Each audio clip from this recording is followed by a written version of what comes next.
one. I'm on. Gotcha. Thank you. My impune. Salute. What's rockin'? You know it, Sir Charles. Come on, man. You know we up in this bitch. And Sash. I got Paul the Ripper, the King's up in this bitch, too. What up, man? Eric Leno's here. DeMonte, Marie Applewhite, Fury 9000. Carlos Ray. Zach's up in this bitch. Soon, Zach. Soon we're gonna do that. Strictango. Pile driver finisher. Alexi's up in this bitch. Tony Partita. Hot damn. Yes. Don 63. Iman Perry. What up, Nasty? Malachi. Cameron, CJ. What up, everybody? Come on in. Let's rock, Blakey. Let's do this. Where's JR9, man? We're gonna talk some Monday Night Raw later. Sasha, you gotta hit my motherfucking music, though. You gotta cut my music, Sasha. Cut that. Thank you. Wow, that was on the first attempt. Cut that shit. Cut my music, Sasha. We rocking out, man. What's up, everybody? A lot to talk about. Monday Night Raw. We're going to have the review. First hour we did live on the channel. That's already out, guys. So if you're looking for the first hour, my thoughts on Bianca Belair versus Iyo Sky and all of that shit in hour number 1, which was nothing to really cheer for, nothing to really get out of your seat for, but you're going to get my live reaction. It's already on the channel. This review will be hour number 2 and hour number 3 of Monday Night Raw, but first, we got to put Monday Night Raw on the side, man. AEW's been collecting all the headlines lately. You guys notice that shit? AEW's getting all the headlines, but you know what? The last 5 weeks, they've been over 1 million viewers. So sometimes, as Eric Bischoff says, controversy creates cash. Sometimes that bottleneck on the highway, because everybody's rubbernecking the other side of the highway where there's the big car crash, and all the fucking sirens are there, the tow trucks, the fire engines, the ambulances, the police, and everybody is turning their attention to that train wreck. Well, there can be all this turmoil in AEW, but so far, they're benefiting from this shit, man. Benefiting. I can fucking speak, Sasha. We're just starting this shit off. Little over a half an hour notice on a fucking Tuesday morning. BC just decided to go live with this because this is the time I have. I said, why pre-tape this at 6 a.m.?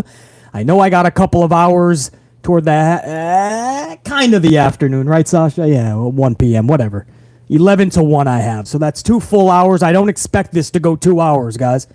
You never know when we start fucking rocking out, though. But Malakai Black is obviously all up in this fucking news cycle. Malakai Black, everybody talking about his release. Now, he made I think this was right after Raw, correct?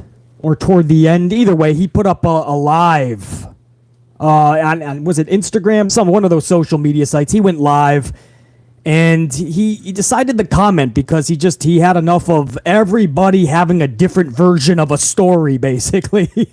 So Malakai Black said, check that. I'm going to set my side of the story out there once and for all. So Malakai goes out there. One of the 2 main things that he was just mind-boggled about was people thinking he was released, right? But that's exactly what he said. If you think about it, it was Malakai Black that went ahead and issued that statement. The exact statement, guys. What the fuck was it? I'll get it for you. I'll get the exact fucking thing for you. So, this was September 18th is when he put this out. What was that? Just 2 weeks ago, 2 or 3 weeks ago, right? And he says, firstly, thank you all for your messages. They're being read and appreciated. With all the turmoil going on in the landscape of pro wrestling, I took the time to think of my words, but also needed to wait until conversations between mine and AEW's camps had come to a conclusion. That tells you that there's friction, right? Right out of the gates, you guys understand what he's telling you right in that statement, right? Him and Tony Khan are beefing. Him and AEW are not seeing eye to eye. So that's exactly what he's telling you right in that first paragraph. Then he says in the very next paragraph, firstly, He says, yes. Where'd he go? Yes, I did ask for my release.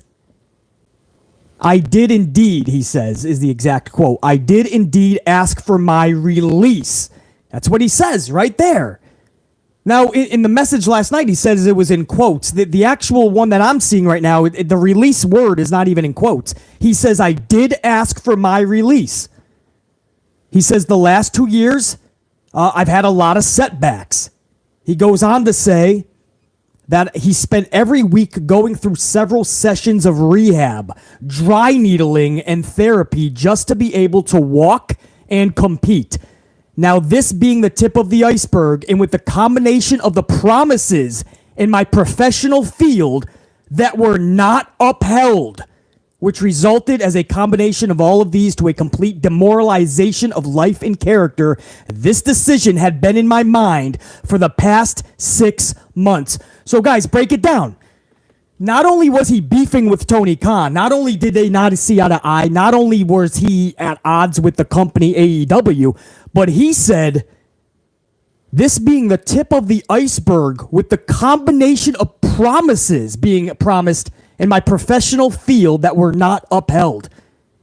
So he's saying Tony Khan gave him a bunch of promises. Sounds like fucking VKM over in WWE.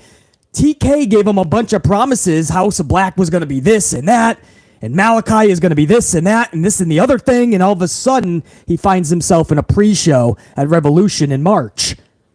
And he's thinking, well, where the hell are we truly going? He says that promises were made to him, and they were not upheld, so he asked for his release. He ended that paragraph saying that he thought of this 6 months ago. 6 months ago, guys. That would take you back to March. Okay, that's taking you back to March, which would be Revolution, correct? If you're going back 6 months, that was March. Yes, that was Revolution, and that's when he was in that pre-show buy-in match. I think it was with Death Triangle for the 62nd time. So Malakai's thinking, okay, you put me together with this House of Black shit. Okay, and then you don't give me the ball? You put me in the fucking buy-in pre-show? Because that's what he says. He said that he has been thinking about his release for 6 months. That would take you to March, which was right around the Revolution event where we were all saying, wow, Malakai's delegated to the fucking pre-show buy-in. And then that's when he said that promises were made to him and they were not upheld. He said that he asked for his release, and then he went away from AEW. He took a bow to everybody at All Out. To the live crowd, he took a bow, hugged his fellow brethren, and he left. That's usually what you do when you fucking leave. So people obviously put 2 and 2 together and said, you're fucking gone. For him to be that mind-boggled when he admitted he asked for his release, took a bow, and then took off, it's not that far-fetched that people were going, yup, he's gone. And it's confirmed, man. You may not like the dude, but Sean Ross has, as in his words, the receipts of talent in that company that Malakai just told him a week ago would love to have been in WWE right now. Obviously with his wife, Zelina Vega. But Triple H was literally like Papa H to this guy. Triple H was like a father figure to Malakai and so many others. Of course he would want to be. Of course. That's what all of this was leading to. And then it gets more wild. You ready for this? Because now Tony Khan goes public with his contract, and Malakai has to rectify that shit. So let me get a coffee going. Thank you guys for the near 100 already. We just started this thing about 10 minutes ago. We're about to hit 100 on the ups. I know it's a fucking afternoon or morning for a lot of you guys. Let me make a couple more coffees. Round and round she goes. Where she stops, nobody knows. Do I do a Starbucks vanilla? Maybe a Dunkin' French vanilla? Maybe a Dunkin' hazelnut? Nah! We're gonna do the Folgers. 100% Colombian coffee to kick us going, man, because we got to talk about what Tony Khan said about Malakai and how Malakai had to go fucking public and debunk what Tony Khan said. Colombian coffee is unlike anything other, man. This will rock you for an entire morning. For BC, it's just coffee 5. We're gonna get this thing fucking rocking, man. Come on. That's right. Nah. Let's go! Let's fucking go! That's right, Malakai. Folgers, it's in your motherfucking cup. Sasha, do you got it fucking... We haven't done that in a while. Oh, Sasha gave me the fucking thumbs up. She's got that on cue. You know what Sasha's got to do, guys. I got it on cue, too, if you want. Or... Okay, my bad. P2. All right, I got it. Sasha, hit that Folgers theme. I'll start Folgers to brew. Mountain grown aroma coming. Folgers aroma roasted coffee made from mountain grown beans, richly roasted and finely ground for great waking up aroma. Oh, what that aroma can do, brighter day for me and you. The best part of waking up is Folgers in your cup. Yeah! Sasha had that ready to go. She knew I was gonna go. She knew where I was going. I was going Folgers on this motherfucker. It's in your motherfucking cup, Sir Charles. You know that shit. All right, so while that's brewing, guys, and we got the iced coffee too here, guys. Don't worry. BC's double fisting. I got the cold brew iced coffee, 30% lemonade, 30% iced tea, and 40% cold brew iced coffee. Sasha made a great concoction, so we're going to be drinking that as well. We're going to be double fisting. This will be coffee 5 and 6 of the morning. Okay, now this is what Tony Khan said, all right? So now, after we already know there's beef, I already went over it. Oh, that's a beautiful sound. Let me get that going. Okay, so we know there's beef. We just spent 10 minutes going over Malakai's comments. He held nothing back. He told you exactly why he asked for his release. It was 6 months in the making. AEW promised him things, and they did not deliver. That's from Malakai's own words, right? He left that statement 2 weeks ago on his social. I just read it back to you. So now let's go forward. Ready? Now you have Tony Khan in an interview like he's always doing. Tony Khan does 17 interviews every fucking day. He says, when asked about defectors to WWE going back to work for Papa H, Tony Khan said, and I quote, "I've got people signed here for 5 years. And people think that just because the CEO, the chairman, the head of creative, those people changed in the competition, people I have 5-year contracts with are going to magically switch teams? Good luck with that," he says. Malakai Black, this is a quote from Tony Khan. Malakai Black has almost 5 years left on his deal. I wouldn't expect him going anywhere anytime soon. They're not magically going anywhere just because they had success under a previous administration. I will read that quote again. Malakai Black has almost 5 years left on his contract. Bruh. Malakai went live last night and not just being befuddled that people thought he was released when he literally said, "I asked for my release." But then he says, I'll let you tell. When Tony Khan said that he has 5 years on his contract, this is what Malakai said. I'll let him tell you.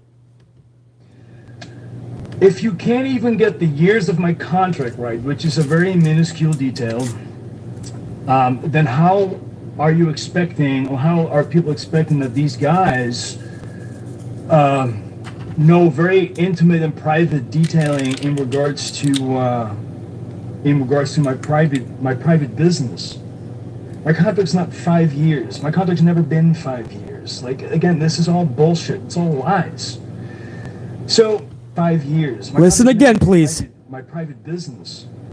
My contract's not 5 years. My contract's never been 5 years. Like, again, this is all bullshit. It's all lies. My contract is not 5 years.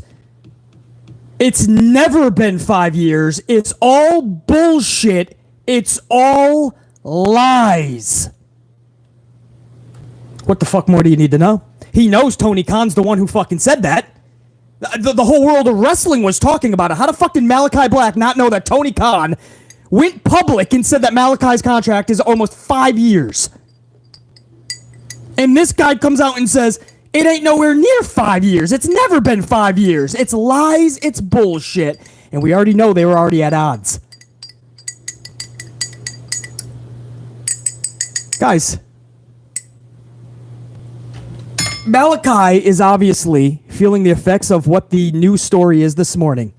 Tony Khan, you guys could check it out, man. Literally a half an hour before we went live, BC got this word that Tony Khan's new thing in AEW, his new demand, he's declaring that nobody shall be released from the company. He is not allowing releases anymore from AEW unless it is an extreme circumstance. And it has to be an extreme circumstance. Other than that, if you just want out, not happening. He'll give you some time off. You're not getting out of your contract. You can say he put his big boy pants on and he's going into business now, finally. He's conducting business, finally. That's the good thing. The other side of it, you could look at it like, dude, you can't hoard people that don't want to be there, right? I mean, then it becomes like a prison, and we've seen that with Vince McMahon's World Wrestling Entertainment. A lot of people wanted out, like Brody Lee, FTR, Rusev, and so many others, and they couldn't get out for a while. Vince McMahon would not let them out. Ali tried to get out 3 times in the last 9 months. Each time he was denied by Vincent Kennedy. Who knows if Triple H would allow him out. But I can't tell you how many people tried to get out of World Wrestling Entertainment and Vince said, nope, not happening. And it became a prison for these people, where the only thing they could do is go online, on social, and voice their frustrations through emojis. Or if you were like Brody Lee, he left you fucking paragraphs telling you he wasn't happy. But the point is, that's what they're doing now. Andrade puts an hourglass, basically saying my time in AEW, one way or another, it's coming to an end. It's just a matter of time. We know that a little over a month ago, him and Miro were teasing about how they were unhappy. Well, now the hourglass comes out right after Buddy Matthews says that he wants some time away. So that's why people are discussing. All of a sudden, everybody wants to step the fuck out. That's obviously going to get the wrestling world talking because that's a big story. Now, I agree. Malakai should have never been put in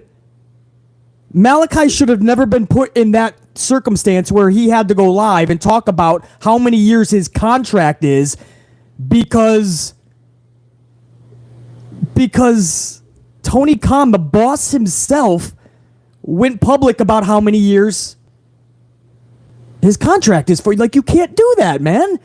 That shit should be private for the company and the wrestler, unless the wrestler wants to just go public with how many years his contract is. Some wrestlers do that shit. Some wrestlers do that. They say right out, man, I just signed $2.5 million for 3 years. Fuck yeah. Let's start this journey. Other wrestlers, they want to keep that shit under wraps. Malakai's one of those people that wants to keep it under wraps. Tony Khan just went live.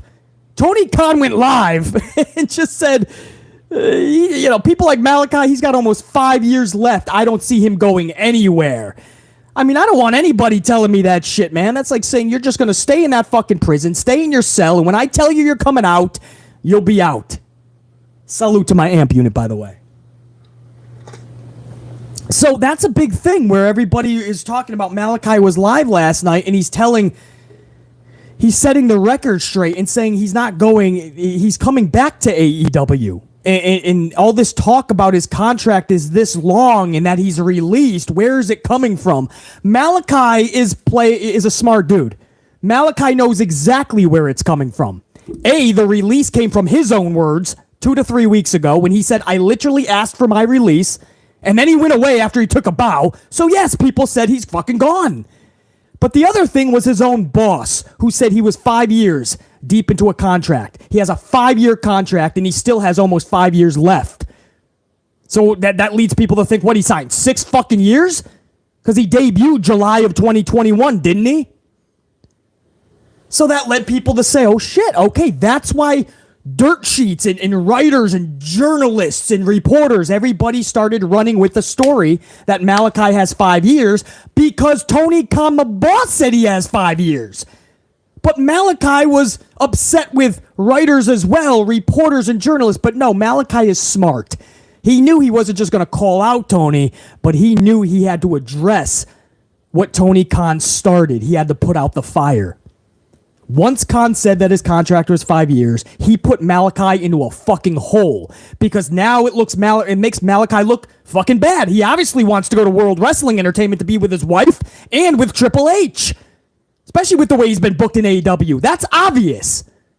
He said it in his statement 2 weeks ago. I was promised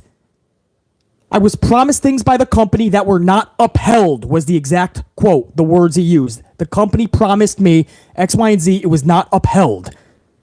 So I thought about leaving 6 months ago. That's what he put in the statement on his Insta 2.5 weeks ago. So he's telling you he's not happy. He asked for a release. He wants to be with his wife, Zelina Vega, and Triple H in World Wrestling Entertainment. Now, all of a sudden, this new edict comes in, this new law and order in AEW that we're just getting word of this morning, that Tony Khan is no longer allowing releases, Malakai included. So, of course, Malakai now has to play nice. Malakai's got to go along to get along and vice versa.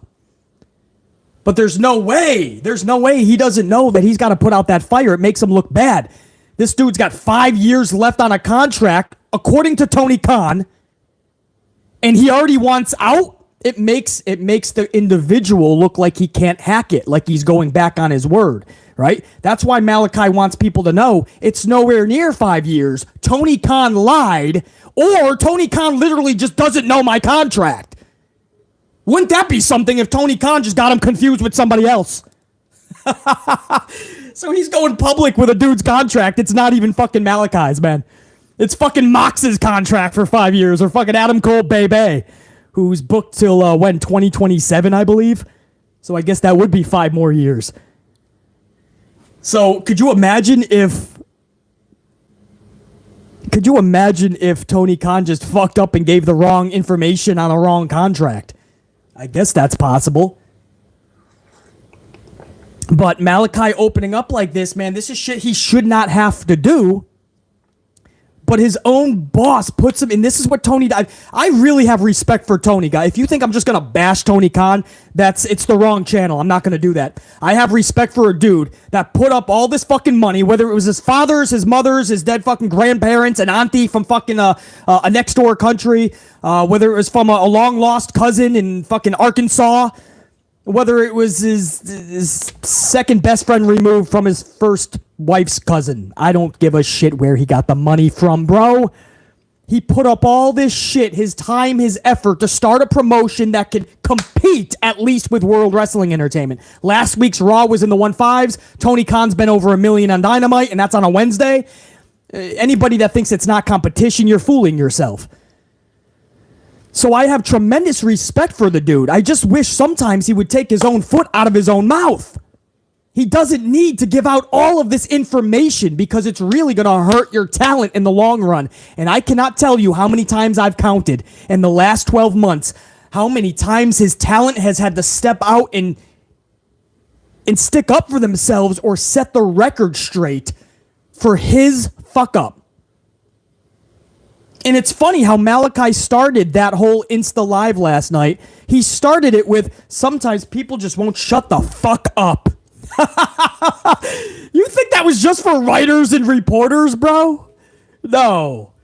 That was directly to Tony motherfucking Khan, man. Sometimes people don't know when to shut the fuck up. And then Malakai proceeds to set the record straight. Tony Khan said he's got 5 years. Malakai said it's lies. It's bullshit.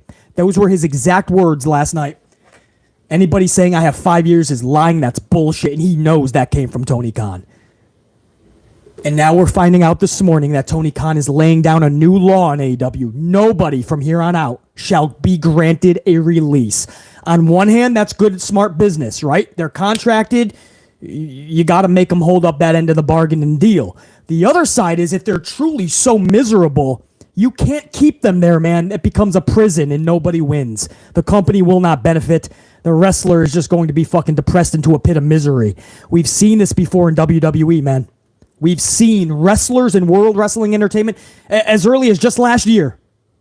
And they were walking around talking, acting as if they are fucking prisoners in what should be the funnest time in their life, working for WWE. And it's one of the most miserable fucking times.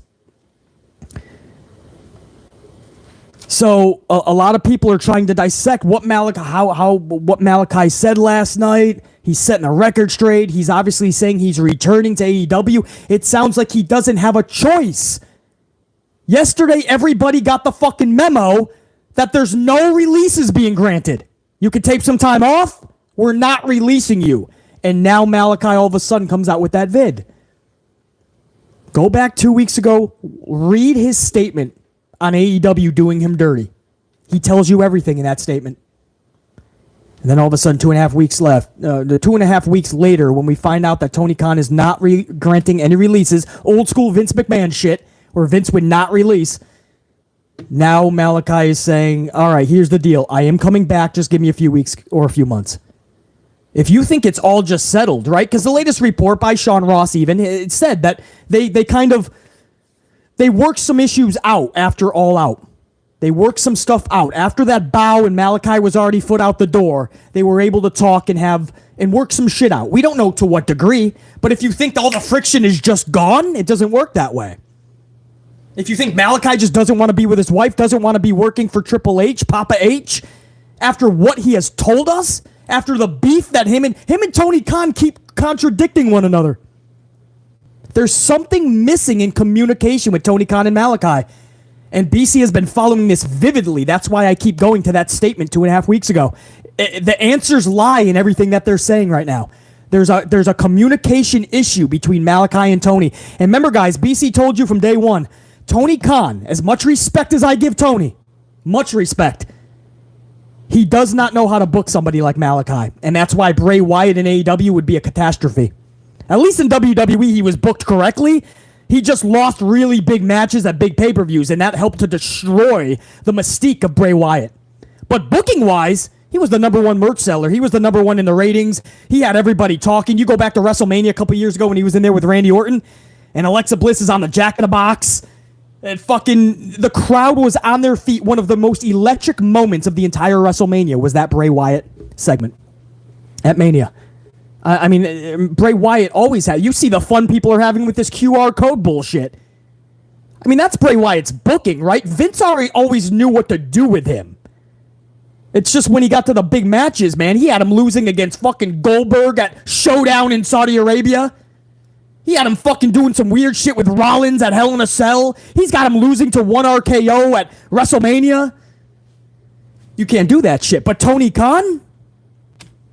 I don't even want to think about how Bray Wyatt would be booked. I mean, Malakai Black is just it's a small microcosm of Bray Wyatt in AEW. And Tony Khan has proved two things. He does not know how to book those type of characters like an Alistair, Malakai, and Bray Wyatt. And he also does not know how to book the women's division. Whether it was Rio, Shida, Thunder Rosa, now Toni Storm. These title reigns are like Asuka's title reign in WWE. You know, the non-existent one where she was holding the hand of Lana, holding the hand of Charlotte Flair in tag teams to try to give them a rub. And then when she was done doing Vince's job, she ended up losing the fucking title with no real title reign. I think the only title defense that I remember was against Alexa Bliss. Where, guys, Tony Khan is basically doing the same fucking shit. I can't tell you anything memorable but from Thunder Rosa in her title reign. And if they're not careful, the Toni Storm title reign is going to follow suit because Tony Khan just doesn't have a grasp on women's wrestling yet. If it's not Britt Baker and allowing Britt to do what Britt wants, Tony doesn't quite know what to do. And that's not a bad thing. He's a first-time promoter in his, third or fourth year? He's still young in the game. Learn. Get people around you that can help you. Don't try to do everything by yourself. And the women's division can get... Do you realize the talent they have in AEW for the women? Do you realize what Jade Cargill can be? She's a fucking monster. Do you realize how good Athena, Ember Moon, is? Britt Baker, whether you like her or not in her backstage politics, Britt Baker is a fucking flag bearer of that division. And then you add on Toni Storm. And while I think Thunder Rosa needs to improve a lot in the ring, she's got a look. And a lot of people are fans of Rosa. So you have something there. Paige just got there. Paige is going to be wrestling, it looks like. I'm probably missing a bunch. Serena Deeb, thank you. Sheeta, one of my faves. How about Layla Hirsch? A lot of people sleep on Layla. Layla Hirsch is badass. Layla's injured, unfortunately. You haven't seen her for a while, but Layla's fucking not somebody to sleep on. She might be a little micro machine, but she's full of fucking amplified power. I can probably go on and on. You guys probably have a fucking more people that I'm even forgetting. But the division is stacked. If you book them properly, you give them the creativity, the freedom, the time, the energy, the purpose. Bro, come on, man.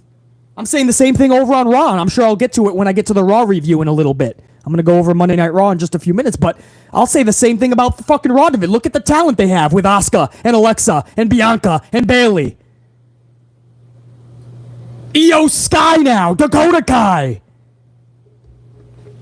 And we'll just throw all of them together, and just for the next 2 months, we'll just put them in one big schmoz story.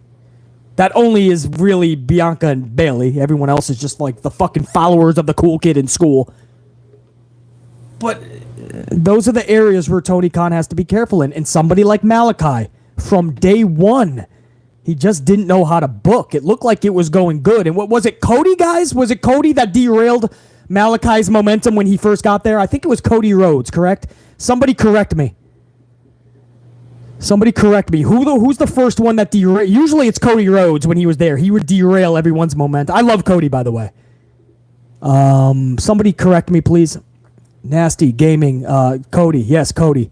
Pile Driver. Thank you, guys. James Lemon. Mikey. Thank you, guys. So Cody Rhodes. Cody Rhodes was the first. There was no reason. And I'm a Cody fan, man. I don't say that often, all right? I'm a fair, firm critic. I don't like that. I'm a fan of like a fucking fanboy, but I'm a fan of Cody Rhodes. I just... The dude gets it, and his WWE run was awesome until he got injured, and I can't wait till he gets back, and hopefully he takes one at least of those titles from Roman. But Cody Rhodes, there was no reason for him to beat Malakai. There was none. Now that I think about it, I get even more amplified, frustrated. There was no reason for him to derail Malakai, and from that moment, guys, it was never the same. Never the same. There was another one or two people that Cody did that to, by the way. Sammy Guevara is one of those people that never should have lost the title to Cody. There was no reason that Cody should have been the one to take the title off of Sammy Guevara. There was no reason for Cody to hold a mid-card title. BC, he said, remember the clause, he can't go for the world title anymore? That doesn't mean you derail an up-and-coming talent like Sammy Guevara, bro. Guys, there were just so many things that it was questionable with Cody. And then he started beefing with the EVPs. Him and the Young Bucks were butting heads, and he knew his time was limited. He had to leave and go back to WWE, and he eventually did that. And it all worked out for everybody. Because the Young Bucks and Cody Rhodes, from what we're hearing backstage, were just butting heads too much. Young Bucks were not happy. Cody Rhodes was not happy. You have to fucking... I feel bad for Omega. The reports that we hear is poor Omega just wanted to play fucking video games. They're all fighting, and poor Omega just wants everybody to relax. And that's why I feel bad for Omega when CM Punk was in the brawl with everybody at All Out. And poor Omega, we heard he was just trying to save Larry the dog, man. Poor Omega, he's a lover, not a fighter. Poor Omega gets the shit end of the stick. But that was a power play with... I don't even know how we got on the thing with Cody. Malakai, derailing Malakai's momentum. It was Cody Rhodes first, but Tony Khan is the one that allowed that to happen. You know, you can't do that to somebody like Malakai who really needs to be built up like this phenom. Not in the category of The Undertaker, but a phenom, right? He's that type of character. And what they did to him was just... Once that loss happened, I told you guys, man, once that loss happened, check you. That was it. You were going to have to work double as hard to try to get Malakai to be what he should be in AEW, and Tony never was able to do that. And before you know it, he's in this group, House of Black, And before you know it, he's either having just trios matches or he's totally kept off of Dynamite until he's in pre-show buy-in matches at Revolution, which is the exact time. That was March. And that's when he said in his statement 2 weeks ago, that's when Malakai said, that's when I started thinking about my release. That's when I started getting upset that they were not holding up their end of the bargain. That was in March. It's not a coincidence. That was the buy-in. He really had big plans for Revolution. He was promised big things for Revolution, and he was in the buy-in show. So we'll put a little fucking we'll leave it at that, I think. But I think Malakai knows exactly what he was doing last night when he went live. You know, why is everybody thinking I was released? You said it, bro. You said you were released in your own words on your own social, and you took a bow and you said bye to everybody. You hugged your brother and you took off. And you said in the same statement that you're butting heads with Tony and the company didn't uphold their end of the bargain, and for 6 months you wanted out. And then reputable people said that they talked to people that said you said just last week you would love to be there right now in WWE. Dude, we put all the puzzle pieces together. Of course we came to that conclusion. Why would we not? And as far as the 5-year contract, that was your own boss. And Malakai knows that. And I do love, he didn't say TK by name, but that was one of those, that was the shade being thrown to Tony Khan. He knew that he's the one who put 5-year contract out there in an interview. Tony Khan said the words, and I quote, Malakai Black has almost 5 years left on his contract. And then Malakai says, where does that even come from? He says, you have people that don't even know how many years I have on my contract. He says, that could not be farther from the truth. I have nowhere near 5 years left. That is bullshit. That is lies. That's a quote. So either Tony Khan straight up lied or Tony Khan does not know how many years Malakai is booked for. Which is a problem. That's it. Malakai is exceptional, by the way. I don't know how Vince McMahon could have possibly botched his booking, and I cannot fathom how Tony Khan has botched his booking thus far. Malakai has so much fucking talent. I understand if you guys are not a fan or you just don't like him. That's totally fine. I throw wild cards out there all the time. I like Jinder Mahal. I just do. I know that 99.99% of you guys, like a fucking Clorox wipe, 99.99% of you never want to see Jinder Mahal on TV again. I get it. Different strokes, different folks. There's different things I like about different people, and you guys the same. So you cannot like Malakai. That's totally fine. But to say the guy doesn't have immense talent and cannot carry storylines and it cannot be a huge, monumental asset for a company, that would just be a lie. That would be a lie, like Tony Khan saying he's got 5 years left on a contract. Because Malakai is fucking really fucking good, guys. And that's what pisses BC off the most, is that you have such a talented dude, and he's so unhappy that he asked for his release, in his own words, 2 weeks ago. No, he asked for it before, but he said, and then in the video last night, he starts talking about how the word released he wanted it in quotes because it wasn't the word he wanted to use. Well, that's the fucking legal term that Tony was talking about, obviously, for him to put that statement out. There's taking a little bit of time off, and there's asking to go away. Like, get out of the contract. It's one or the other. You're not going to say released if you just want to take some time off. So, I mean, there's so much contradictions between Tony Khan and Malakai. You can tell the beef is still really fucking strong, guys. And again, that's fucking sad. All right, that's the Malakai talk. Did I cover that pretty fucking in-depth, guys? Is there anything else you guys want to know that maybe I know? Because that's everything I could possibly tell you guys. I went over everything probably 5 times. Because that's the situation we're at, man. Tony Khan, there's a new rule, basically, in AEW. Nobody is being granted a release. I got word of that a half an hour before I went live. So that's the new rule. And I don't think it's a coincidence that now Malakai breaks his silence when obviously him and Tony Khan were at odds. We heard they smoothed some stuff over after All Out. But, I mean, you're not just going to fucking have a love fest over one conversation. There's still a lot of bad feelings there. You know that. This dude has been thinking for 6 months about leaving AEW. That's what he said. In March, he was thinking about leaving. That's not just going to stop in one conversation after All Out. But he must have gotten that phone call by Tony. Dude, I'm sorry. Take all the time you need. I can't let you out of your contract. And once he got that phone call, it was like, all right, well, now I'm going to tell everybody, of course, I'm coming back and try to set some things right. But that's everything. That's everything that we have anyway that was of public record between the two, between Tony Khan and Malakai. That is everything. That is as in-depth as you're going to get on this fucking platform, man. So, eye of the beholder, you guys take that info, and now we just hope when Malakai comes back, he's booked properly, but more than anything, he's fucking happy. He's happy to be there. He's fucking healthy because in his statement, he said he was taking a bunch of shit just to be able to walk. We don't need this dude to turn into another Jeff Hardy situation. Where I wouldn't doubt if Tony Khan brings Hardy back again to fuck up his whole body to where he can barely fucking walk and he needs a bunch of shit just to make it to the arena. You know, you never want to see something like that from Malakai, man.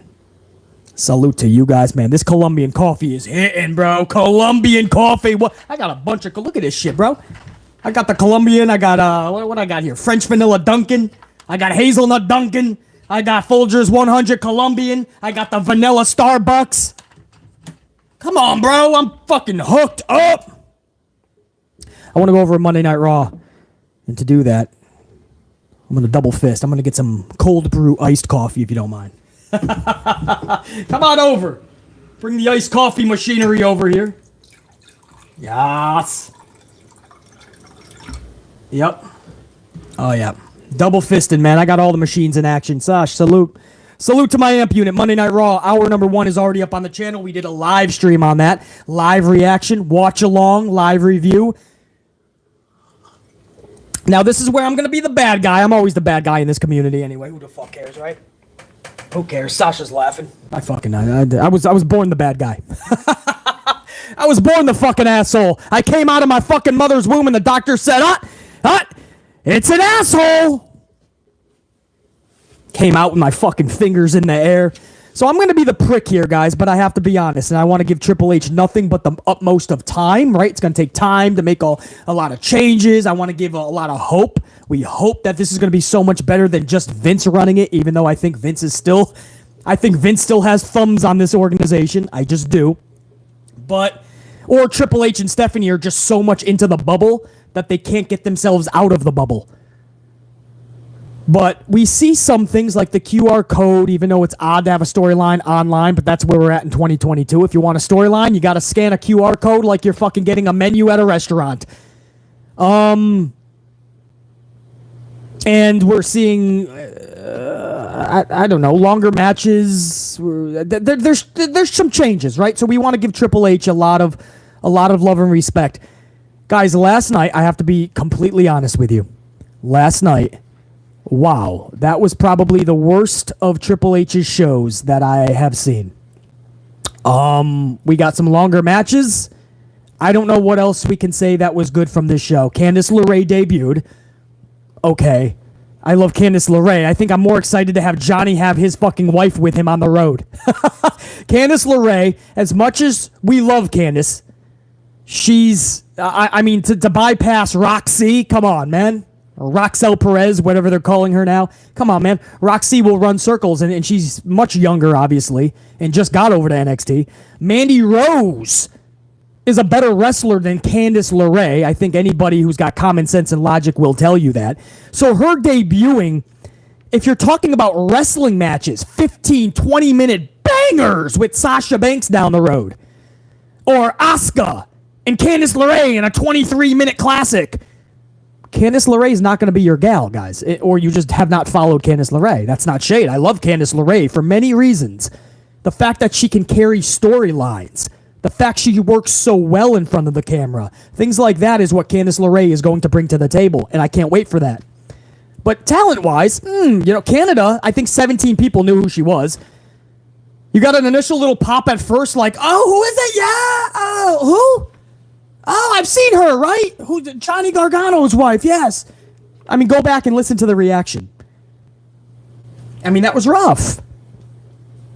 I mean, let's not act like Candice LeRae is fucking Paige showing up to AEW.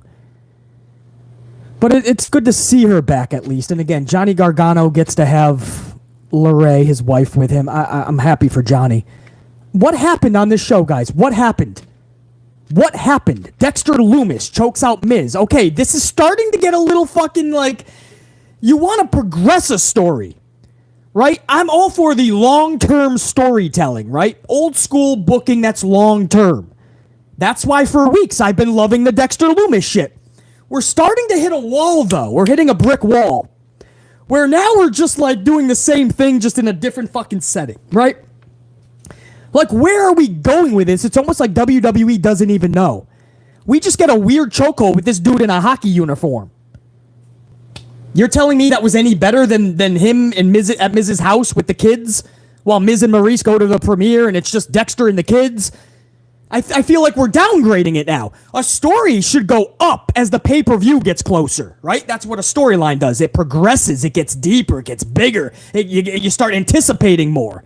It's like a fucking movie trailer. You go to the movies, and before your main attraction starts, you see all the little trailers, movies that are coming in the future, and they build, right? 2 to 3 minute trailers, and by the third minute, you have decided, I gotta see this motherfucking movie. Or, if the trailer was bad, you go, oh, I don't need to see this. I mean, Dexter Lumis is in The Miz. It had promise at first for several weeks, and then it turned into, I don't even need to see this anymore. I just see Dexter Lumis beating the fuck out of Miz every week. What more do I need to see? The same thing at a pay-per-view in a 10-minute match, and then the same outcome. He gets choked out. I don't know what more we can do. I feel like they hit a wall. I'll go over that. But other than that, longer matches, I guess, is it. Johnny Gargano is already in a tag match. Alpha Academy still gets jobbed out. Rey Mysterio versus Seth Rollins for the 67th time. We saw them so many times. What was it? 2020, it was their feud, right? I think that was around Extreme Rules as well. But they faced each other so many times that I told myself 2 years ago, I said, if I don't see them wrestle for another 20 years, it would be too soon. There's Rey and Seth Rollins in another fucking rematch. You had Damien Priest and Matt Riddle was your main event just to see Judgment Day do a fucking job. Omos is in there with 2 jobbers last night. Your champion Iyo Sky is losing flat on her back 3 days after her fellow champion Dakota Kai just lost via roll-up on SmackDown. So your champions are just losing every fucking which way. I mean, I don't know what I'm supposed to say here, man. I don't know how much I'm supposed to praise this shit. But you'd be surprised how many people, because everybody's looking at Raw now with Triple H rose-colored glasses, everybody is just quick to go, what a great Raw! And BC's over here like, well, wait a second. What was great? Because I got to go back. I must have missed something. What was great?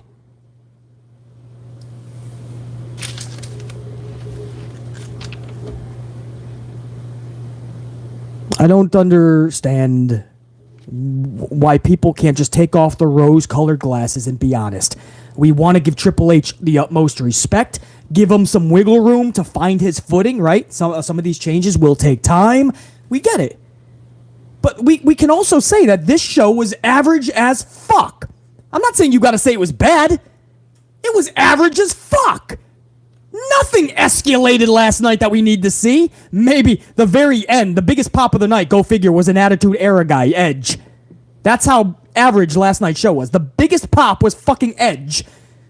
And setting up a Finn Balor match at Extreme Rules. I Quit match. That's it. Otherwise, you got Braun Strowman backstage doing his best Scream impression. He calls up fucking Austin Theory. Theory says it's for you. He gives it to Gable. Just so you know, I'm gonna be taking you on next week, and I'm gonna pack you in my lunch, and I'm gonna eat you, maybe before my brownie and Capri Sun. Be ready, Gable. I'm gonna eat you like a snack. And much respect to Braun Strowman. I want the best for the dude.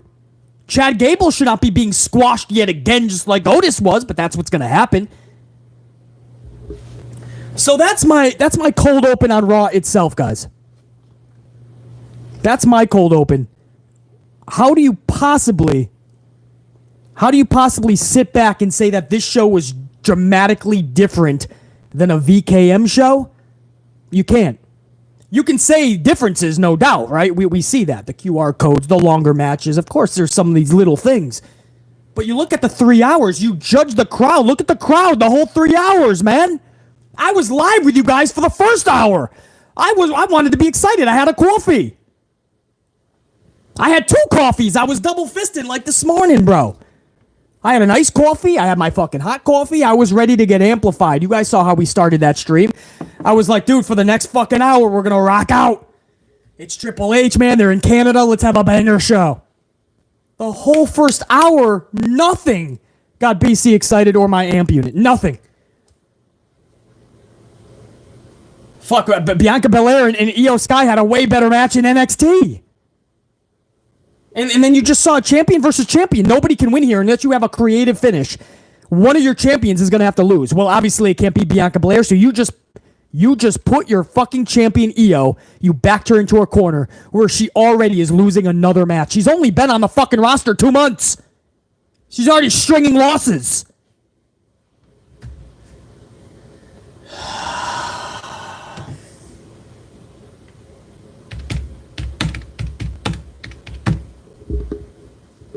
Hold on. I want to see something. Before I get this review, again, hour number 1 is already on the channel. We did that live. So I'm only going to go over hour number 2 and hour number 3 here.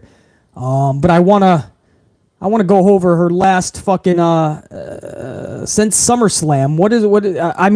Right, Iyo Sky is one of the best female wrestlers in the world, right? I think we all can agree on that. Even if you don't like her, there's not a connection, BC. Okay, that's fine. She's still one of the best female wrestlers in the world. She just debuted at SummerSlam 2 months ago.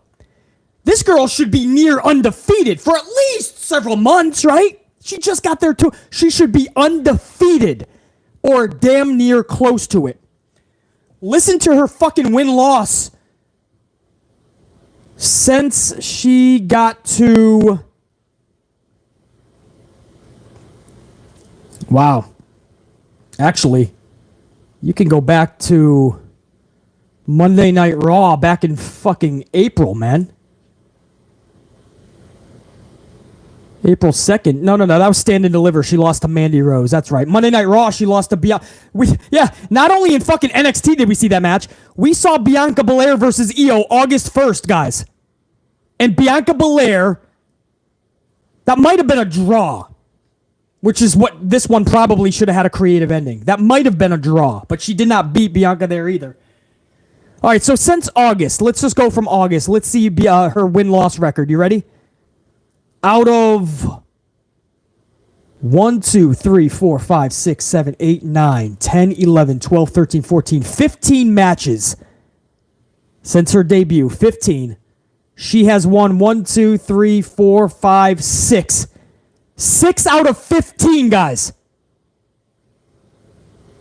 And 1, 2, 3 of those were tag team matches.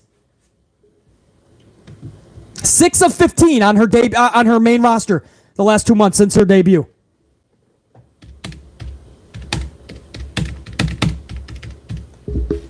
Now 6 of 15, guys, is, let me do my fucking math here. She's a 40% competitor. Under 40%.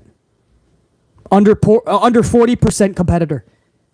You say it doesn't matter in fucking pro wrestling. It does for the subconscious, though. We want to believe that this group, Damage Control, actually causes fucking damage and controls fucking the damages they don't want around. They're the fucking masters of the division. You want to at least have that semblance of thought, right? And then at the pay-per-view, the faces get the ultimate W's. I'm okay with that. But you can't make her lose 9 of 15 matches, bro! And then have people go, I give a fuck about her. And then people go, oh, it was a great show, though. Bianca couldn't lose, basically. Right? Everyone's standard just happens to be here. Don't feed. You're not gonna on this channel. You're not gonna feed BC bullshit and think that I'm going to accept it. Basically, what do you want him to do, man? It was champ versus champ. Bianca can't lose. I'm okay with it, basically. Basically, I'm okay with it. You're okay with mediocrity and a subpar bar. That's fine. That's you. Don't ask me to have a subpar bar. Don't ask me to be like or enjoy or accept mediocrity.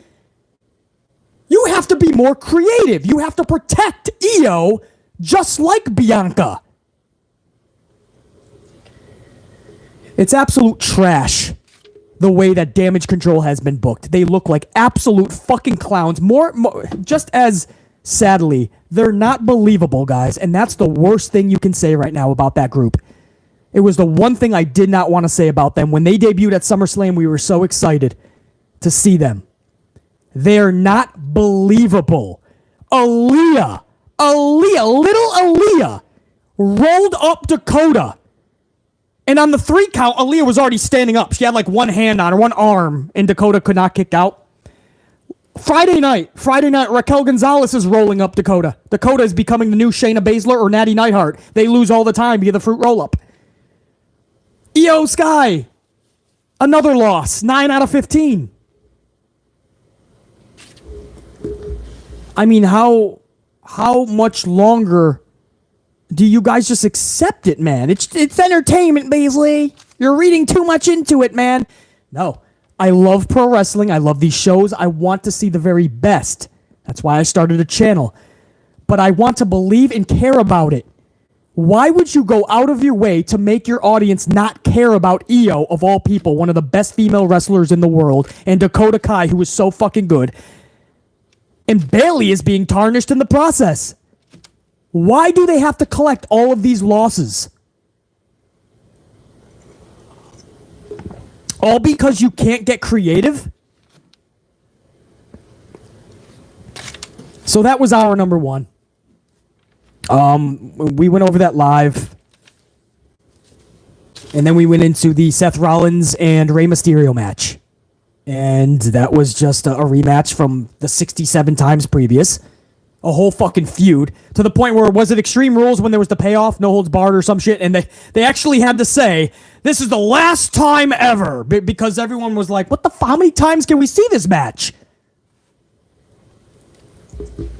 So now that we got that out of the way, now we go into our number two. Kevin Owens and Johnny Gargano versus Alpha Academy. 20-plus minute match, right? We get more match time. The finish saw Gargano pin Gable. Man. Gable and Otis. Brah. Johnny Wrestling gets a W. Should be happening. No question. Johnny Gargano and Kevin Owens. Fun little tag team, right? Not for good. I don't want to see them always in a tag team. Owens is riding a mountain of momentum right now. Let him be on his own.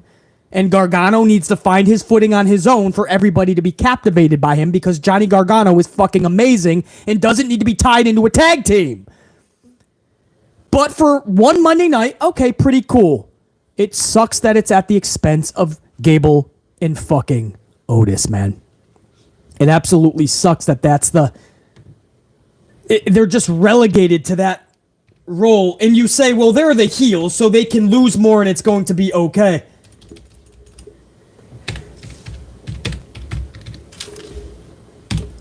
Not necessarily when it's too much. I would love to see this dude's win-loss record, by the way, Chad Gable. Because this is going to be fucking sad, something tells me. Chad Gable's an amazing wrestler, guys. Chad Gable is fucking amazing. And if you went back to just June 20th, 1, 2, 3, 4, 5, 6, 7, 8, 9, 10, 11, 12, 13, 14, 15, 16, 17, 18, 19, 20, 21, 22, 23, 24 matches he's had since June 20th. 24 matches? And he has only won two matches. What the fuck? Did I say that correct? Is that 24 since June 20th? Hold on, that's got to be fucking wrong, right? May 6th. Okay, let's just go to his last 50, because my fucking screen is off. Oh, his last 50, right? That's a full page. Out of his last 50 matches, Chad Gable, he has won, because it's easier to just do that. It's easier to just count his wins and not his fucking losses. Listen to this. 1, 2, 3, 4 matches. Chad Gable has won 4 matches out of 50.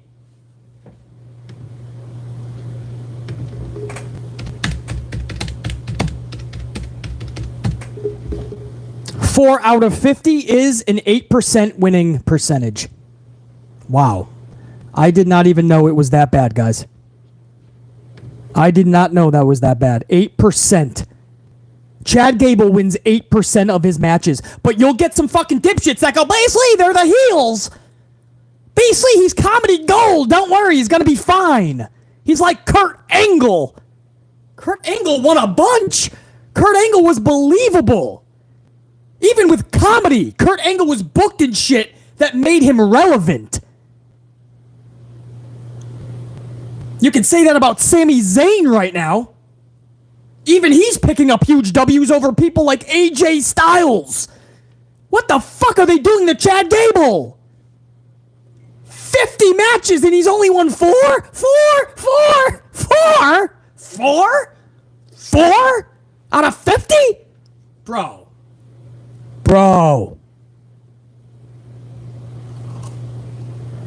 You think I'm fucking bullshitting? 8% Chad fucking Gable, guys. So everyone's just like, wow, Johnny and Kevin, that's so awesome. Meanwhile, Otis is being destroyed by Braun, making him look like a fucking a defective monster, right? Otis is supposed to be this fucking beast. He's a fucking defective beast. He's defective. A bigger beast came along, totally destroyed Otis. How the fuck are you going to believe in Otis again?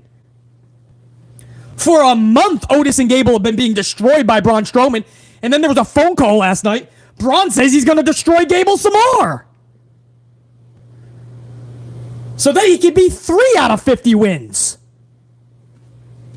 I don't see how everyone's okay with this, man. This is why guys, I hope you guys understand why this is a big deal.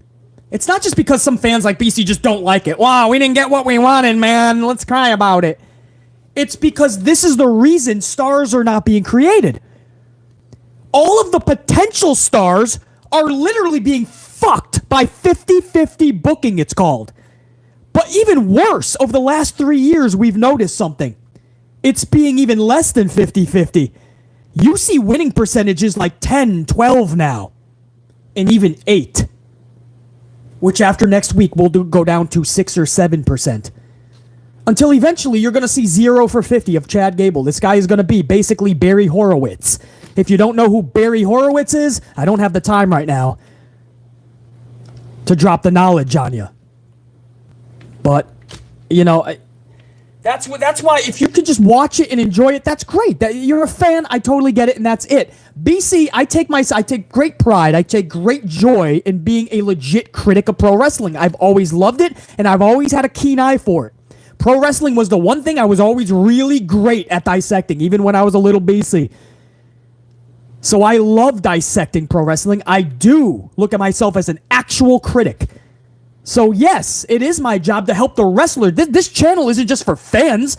It's for wrestlers in those companies, on the independents, and future wrestlers. A lot of you guys that want to become wrestlers, I can fucking help you by telling you exactly what to and not do. If people just fucking listen for a second, hear my words, there's no lies detected. Stars are not being made. And it's because we can't believe in them anymore. When we see somebody lose so many times, you're a fucking joke. And then you have to work twice, 3, 4, 5, 10 times as hard to try to get people reinvested. I love the comedy with Gable because it's so natural. It's like Sami Zayn. It's like Kurt Angle back in the day. The comedy is great. You can keep that. And he's going to rack up L's at times because he's the comedy heel. I get it. Why every fucking week? And why the way that he's being fucking clowned? I mean, they've literally just been regulated to that role. That's not good, guys. I hope you understand why this is bad for business. Because sooner rather than later, if this is just the trajectory of Chad Gable, people are going to they're going to have enough of even the comedy shtick. And this guy's going to be left with nothing, and then the company is they're going to look at him like used goods. And then what? Are you going to finally push the guy after everybody's even had enough of the comedy shtick and he's 0 for his last 100 matches? 100 matches, 0 victories, and then you're going to try to push him? Can't wait to see that. Awesome. They tried that with Ricochet. How many matches did he lose left and right? Not as bad as Gable, thankfully. But left and right, he was losing all the time. And then they threw him a championship, and nobody gave a damn. Everybody probably already forgot about that title reign before Gunther took it from him.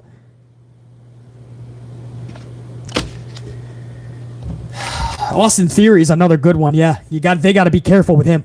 I mean, this guy wins the briefcase. He's got the look. He can be something big in this business, and all of a sudden, he's just getting clowned around, man. And all of a sudden, you're seeing the Money in the Bank briefcase holder losing left and right.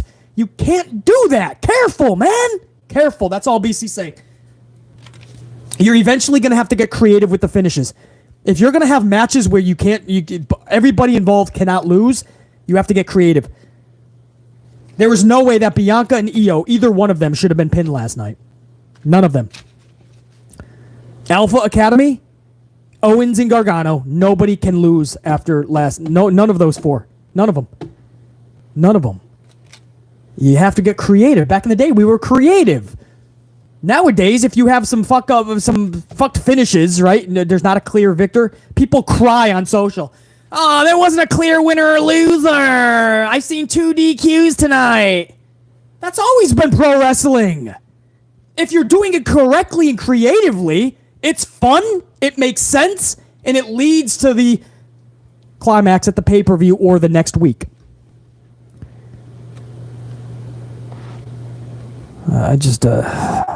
Anyway, that's my side rant on that. It was good to see Gargano and Owens having fun in there, kicking ass, but it was at Alpha Academy's expense. At some point, you're gonna have to you're gonna have to have something for Alpha Academy, man. You don't have tag teams anyway. Street Profits are booked like fucking bums. Usos are one of my favorite tag teams in the world, and I can't even I can't remember their last memorable match, or at least title defense. Maybe was it at Mania? I don't even fucking know, man.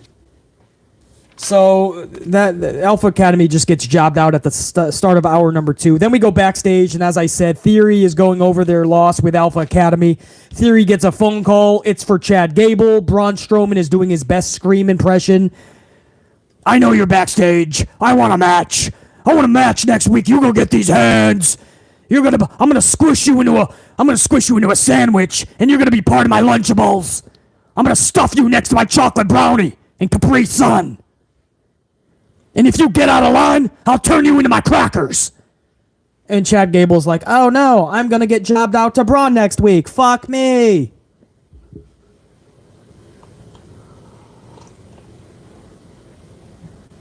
Yeah. Then hour number 2, fucking, I wish I could tell you it gets better. Omos destroys 2 fucking jobbers in a handicap match. Usually I don't mind jobber matches, but usually back in the day when we had jobber matches, something happened. There was relevance to them. They're just having Omos in jobber matches. I'll tell you where it took Veer Mahan. It took Veer Mahan back to NXT, which Triple H calls the developmental program now. He doesn't even call it a brand. Triple H is calling it the college football to NFL. So that's a slap in the face. He calls NXT college football developmental, and then he sends Veer Mahan back there to be in a fucking tag team called Indashir.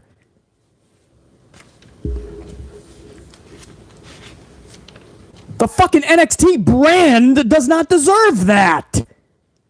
He's just going to clog up NXT, bro.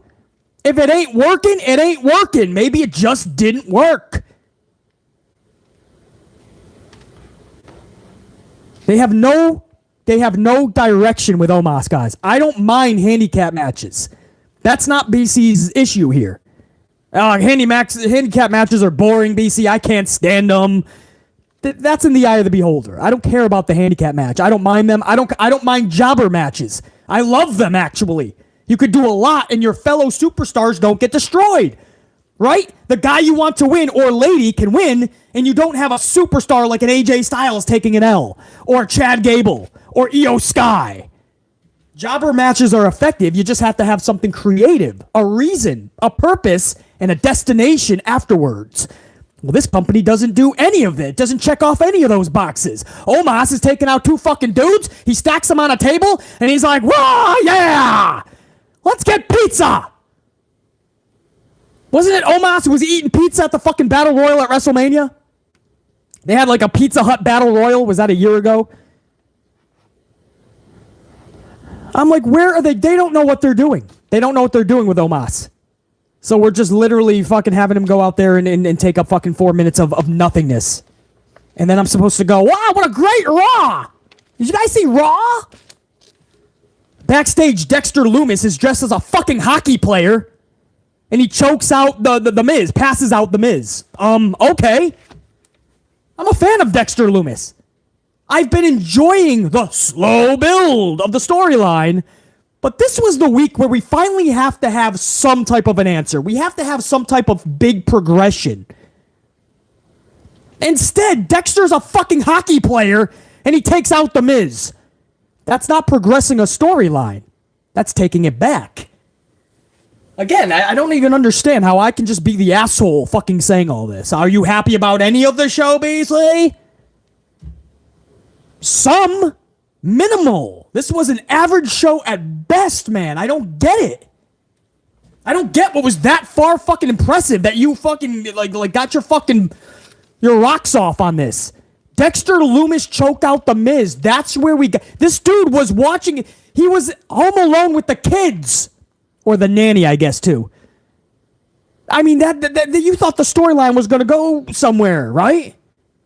And now he's just backstage choking out the... Who the fuck needs to see this match now? That's not a progression of a storyline, man. I did not like how they used Dexter Lumis and Miz last night. I didn't. And I know most of you guys didn't either. It was fucking absolutely fucking horrible. So Omos... That literally was back-to-back, man. Omos in his little jobber match... Dexter Lumis is a hockey player. And then Candice LeRae debuts. Candice LeRae on the main roster against Nikki A.S.H, who deserves the fucking world. I feel so bad for Nikki A.S.H. So fucking bad. 17 people knew who she was.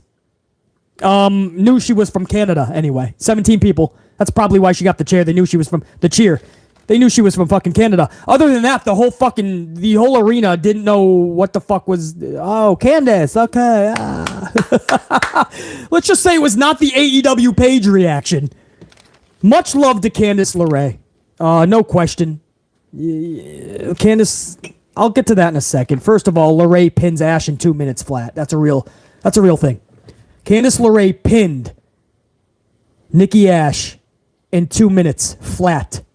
Corey calls her Mrs. Wrestling because she's Johnny Gargano's wife. So she's Mrs. Wrestling. Not so fast there, buddy. Let's not go that far. She's not Mrs. Wrestling. LeRae isn't one of the better wrestlers on these rosters. You guys know that. And we love LeRae, right? That's an asterisk. We say that because we do love Candice LeRae. She's not one of the better wrestlers.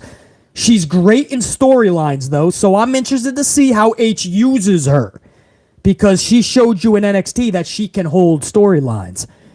As for Nikki A.S.H, something has to change here like yesterday. She's too fucking good, guys.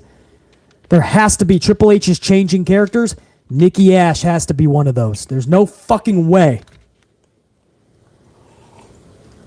There's no way that she's going to end her WWE career and not have a real run.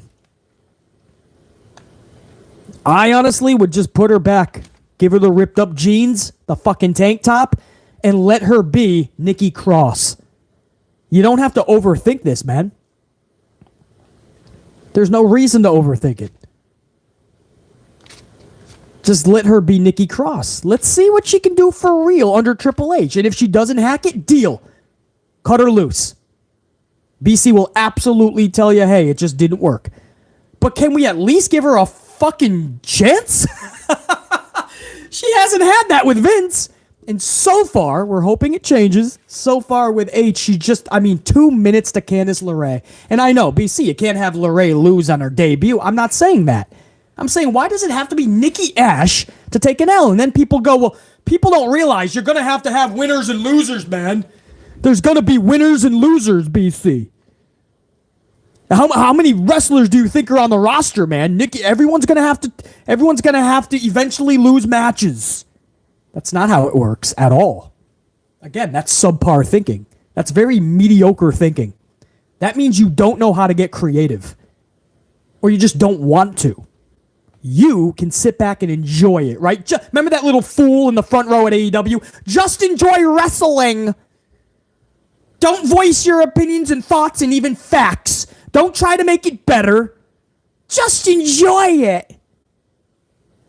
Meanwhile, people like Nikki fucking A.S.H. are not even wrestling, dude. It's 90 seconds of just get your fucking ass kicked by Candice LeRae? Nikki A.S.H. doesn't deserve a real run, but Candice LeRae does? Come on, man. And I'm high on LeRae for the reasons I already aforementioned. But if you say that Nikki A.S.H. does not deserve, Nikki Cross doesn't deserve a real chance, come on, that's a foolish comment. That was hour number 2, guys. Kevin Owens and Gargano over Alpha Academy. Braun Strowman backstage is telling Gable he's going to beat him next week. Omos is in a jobber handicap match. Lumis is dressed as a hockey player and he takes out Miz. Candice LeRae debuts and squashes Nikki A.S.H. And that's hour number 2. Awesome show. Great show I'm reading. What the fuck? Yo, JR9 Gaming's in this motherfucker, Sir Charles just said. JR9, what the fuck, man? We just went an hour and 17 minutes, man. I would have loved to have you up in here. I had to fucking start looking shit up myself. Sasha's got fucking headphones on. She's just waiting for me to set up the cue to fucking start the music to end the stream. JR9 Gaming, what up, dude?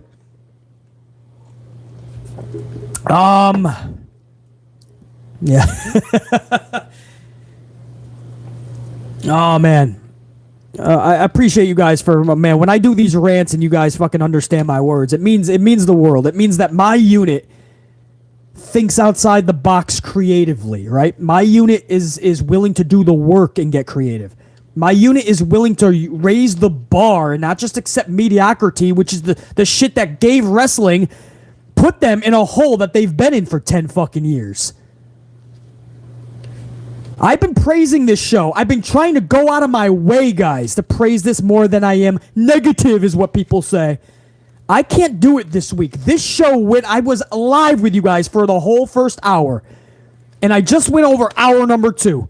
There's nothing on this fucking show that made me go, wow, this is 3 hours of banger content.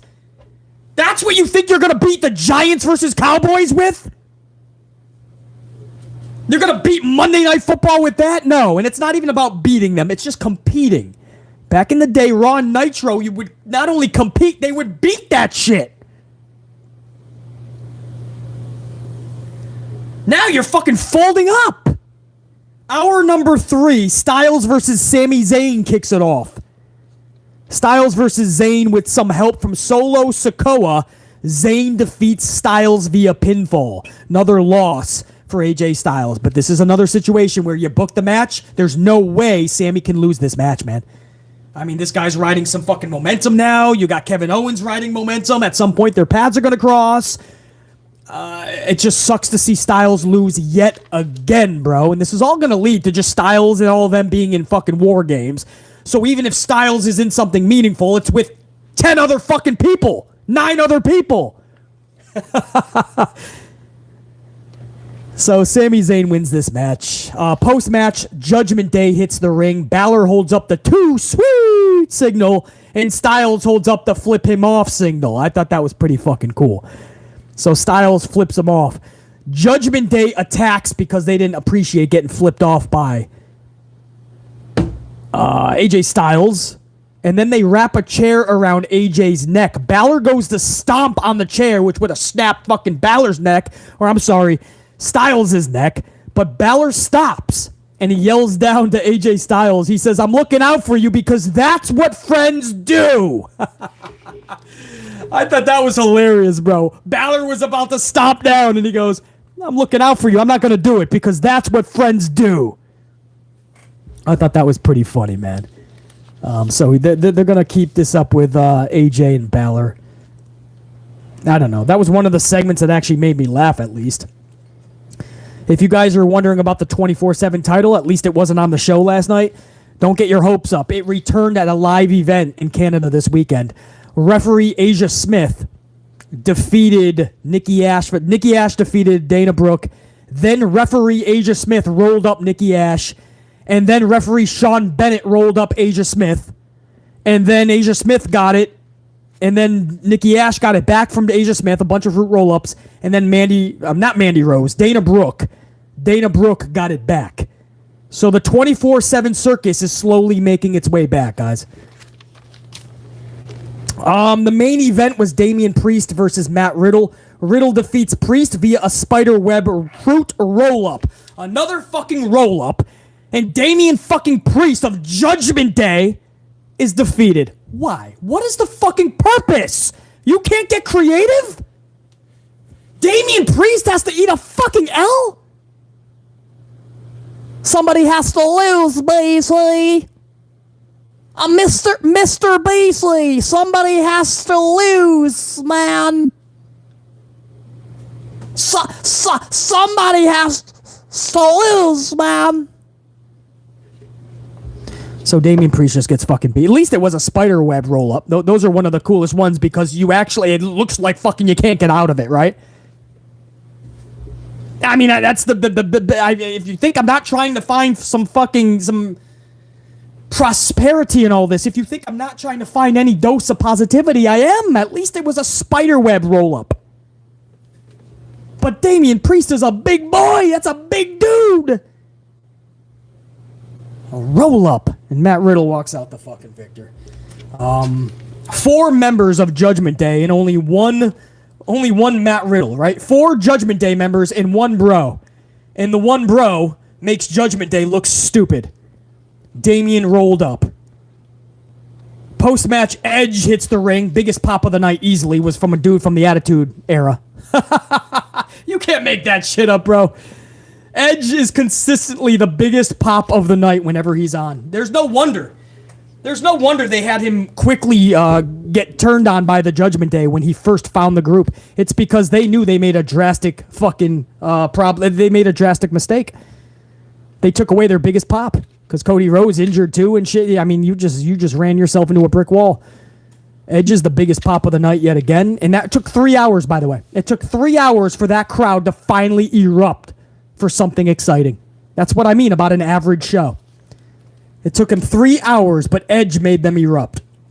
Edge hits the ring. He challenges Finn Balor to an I Quit match at Extreme Rules.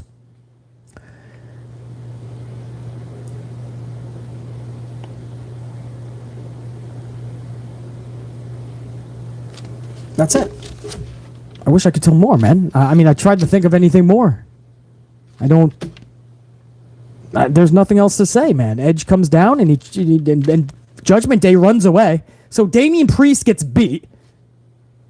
Then he runs away. Then they all run away, because Edge hits the ring. And Edge issues the challenge, and we go off the air. I don't... And then you have people that go, what a great show! What an awesome show! I'm like, wait, what? The fuck were you watching? What the fuck what just happened, man? I think a lot of people are just like, because it's Triple H, we just want to say everything's good now, and it's on this channel, you're not going to get that, bro. You're going to get the truth. I don't sugarcoat anything on this channel. I don't sugarcoat. There's no bullshit. You may not like it. You're probably going to cry. Oh, no, Beasley, I disagree, Beasley. I disagree, right? Everyone wants to tell me their feelings on it, their thoughts. Beasley, I disagree for the following reasons. Example 1A. Now, if you go down to example 4B, you'll see you were wrong again. And I'm like, bro, I didn't read I didn't read 1A. You could disagree all you want. 3 hours of this Raw was not good. I'll give you average. I'll give you that was an average show deal. I'll meet you in the middle. I won't call it bad. But I ain't calling this fucking good, bro. You go over to some other reviewer. You go to somebody who's gonna fucking tickle your fucking fancy and give you everything you want to hear. All right, wink, wink. Everything you want to hear, man. You'll get it. There's a fucking billion people trying to play critic on this platform. 1,000 wrestling podcasters now. Everybody thinks they know what they're talking about. Go to them. They'll try to get fucking extra subs, right? They'll try to get all the fucking likes because they're being so positive, right? Don't give a shit about any of that. I'll never fucking beg you to subscribe. I don't give a shit. If you want to leave, I'm not an airport. You don't got to announce your departure. Get the fuck out. I don't care about how many subscribers. It's about quality over quantity. I know I have thousands of badass amplified unit members. I know when that someone smashes that up, we have a couple hundred already.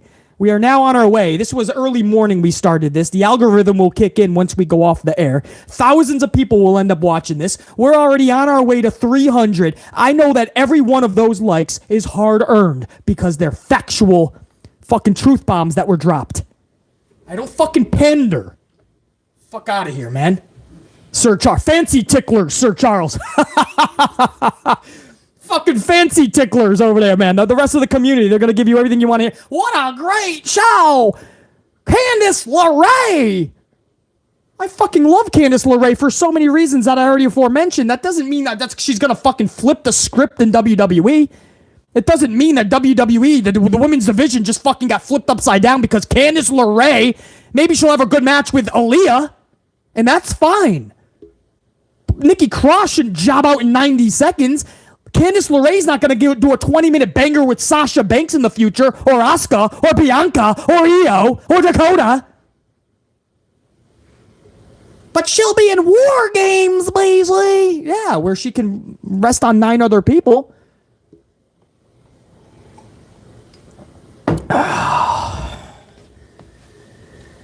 So that sucks, I know, man, because the Triple H took over and everyone wants me to just say it's better, right? I mean, we're on false hope. Every week, there's a certain group of people that want BC to just speak praise so we can all believe that WWE is on the right track, which, by the way, it is. That's why I have to be honest every show to keep them on track. Because there are lots of wrestlers that actually watch this channel. Believe it or not, they know BC knows his shit. So I have to be honest, for their sake, for the show, in case they ever want to transfer that message along. I'm going to be honest, man, this show fell flat. So take that information, let's do better next week. You're not going to pack it up for football season. You got to double down, triple down, quad down. You got to fucking rock out, man. Now's the time to put it into overdrive. You can't let the company off the hook, man. I know we want to just be like, oh, it's getting so much better, isn't it, every week, Basically, this is so exciting. And then you have a show like this where you can't get ahead of yourself. You can't lie to yourself just because you wanted the show to be so great. I went over all 3 hours. I was live with you guys for hour number 1. If there was something great on this show, don't you think we would have talked about it? Don't you think that my amp unit would have fucking talked about it? BC, we went over hour 1 live.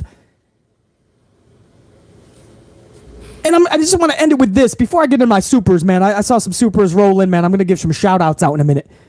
But if you liked the show, that's totally fine. I'm not going to derail your happiness. If you liked the show, fuck yeah, man. That's all that matters.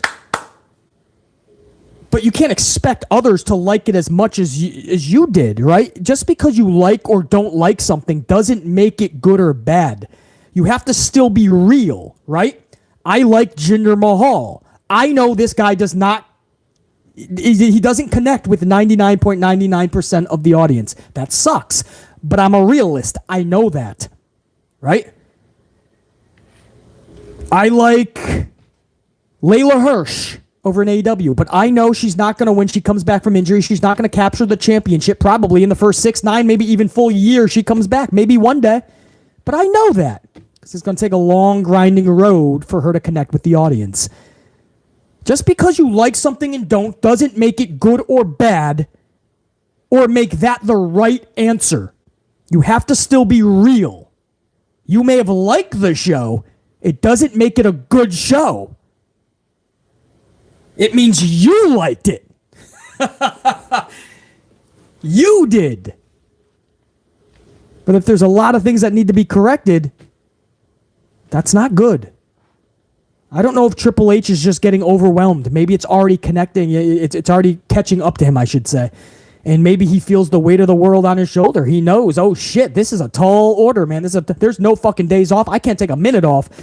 And maybe he's just giving it, he's just using Vince McMahon's fucking ideas or his fucking format because it's easier.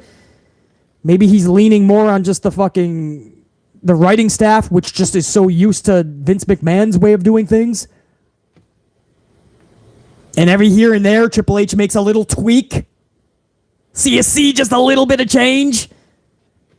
But at least Extreme Rules is looking good, man. Extreme Rules is every match has a stipulation at least. Or at least it seems every match. So at least some effort is being put into the matches at Extreme Rules. I wish the ride was better in these storylines. But I can't say these storylines are fucking captivating, BC, man. I mean, it was an average night of storytelling with some longer matches. BC Amplified. Thanks for joining me for this news. Malakai, if you came in late, JR9, we had an awesome discussion about Malakai and Tony Khan and why Malakai made those comments last night and why we all were talking about his release. And why Tony Khan contradicted, or should I say they contradict each other. Malakai is saying one thing, Tony Khan is saying another thing on their contract status. And Malakai just came right out and said, no, that's bullshit, that's a lie. So what Tony Khan said, Malakai is saying it's a lie. We went over that at the start of the show, and then we went over the Monday Night Raw review. So, much love to all you guys, man. It was one hell of an hour and a half plus, and we will do it again very soon in the near future for sure.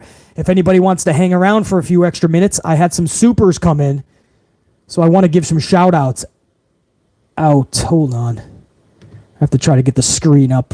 Can you just dim that like maybe, yeah, like 6 or 7, because that's pretty fucking bright. 2 more, please. Yeah, one more. Perfect. Thank you. All right, that was a really bright, man. All right. I got you guys. Got you. All right, hold on. I'm putting you on the medium screen here. Where do we start? Ron C23. Ron C23. Salute. Kicking us off with that 199 says, what up, BC? What up, Ron C23? Good to have you up in here, man. Is WWE back on the right track again? Skyrocket to the moon, baby. Is WWE back on the right track, BC? It's better. It's better than what it was, no question. As far as consistency, last night was the first show where the 3 hours went by, and I was kind of like, wow, it just felt like a total miss for the most part. That was the first show last night. Where it just felt like a little bit of a miss. By the way, the Bray Wyatt segment, guys, the QR code and bringing up Malakai's like lyrics and shit and other past superstars. So they're trying to get really creative with the QR codes and really making you think like it could be somebody like a wild card, like somebody like Malakai Black. So I thought that was pretty creative. But Ron C23, I'm gonna say yes, WWE is on the right track. Last night was just odd, man. And it's weird because you had people literally say that was one of the best Raws in a long time.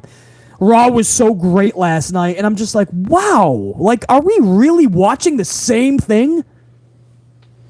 But Ron C23, I'm going to actually be positive here. And I'm going to say, yeah, absolutely. I think they're on the right track. Harshvardhan, Ingali. What up, Harshvardhan? BC, what up? Salute, dude. Catching you after so many days, man. Missed ya. Keep it rocking. Straight fire. Get that Folgers in your motherfucking cup. Harshvadan! Good to have you up in here, man. I know it's been a while since we even did the live streams up until last night. And even beforehand, haven't seen a lot of you guys up in here. So Harshvadan, it's always good to see you. And you know, Folgers is in my motherfucking cup. This is Colombian coffee. My 5th and 6th coffee of the fucking morning is spent with you guys. So let me give you a big swig there, Harshvadan. Here's some Folgers in my motherfucking cup. Colombian coffee, which rocks, BC. Salute. Folgers in your motherfucking cup. You guys are the best. Harshvadan, much love, dude. Much respect. Bakayuka's up in this bitch with a 698. Love it. Meltzy and Alvarez, bro. I just got roasted by Tommy End. This is not Malakai Black that they messed with. These BS fake journalists need to cut their shit. Bakayuka, I absolutely agree.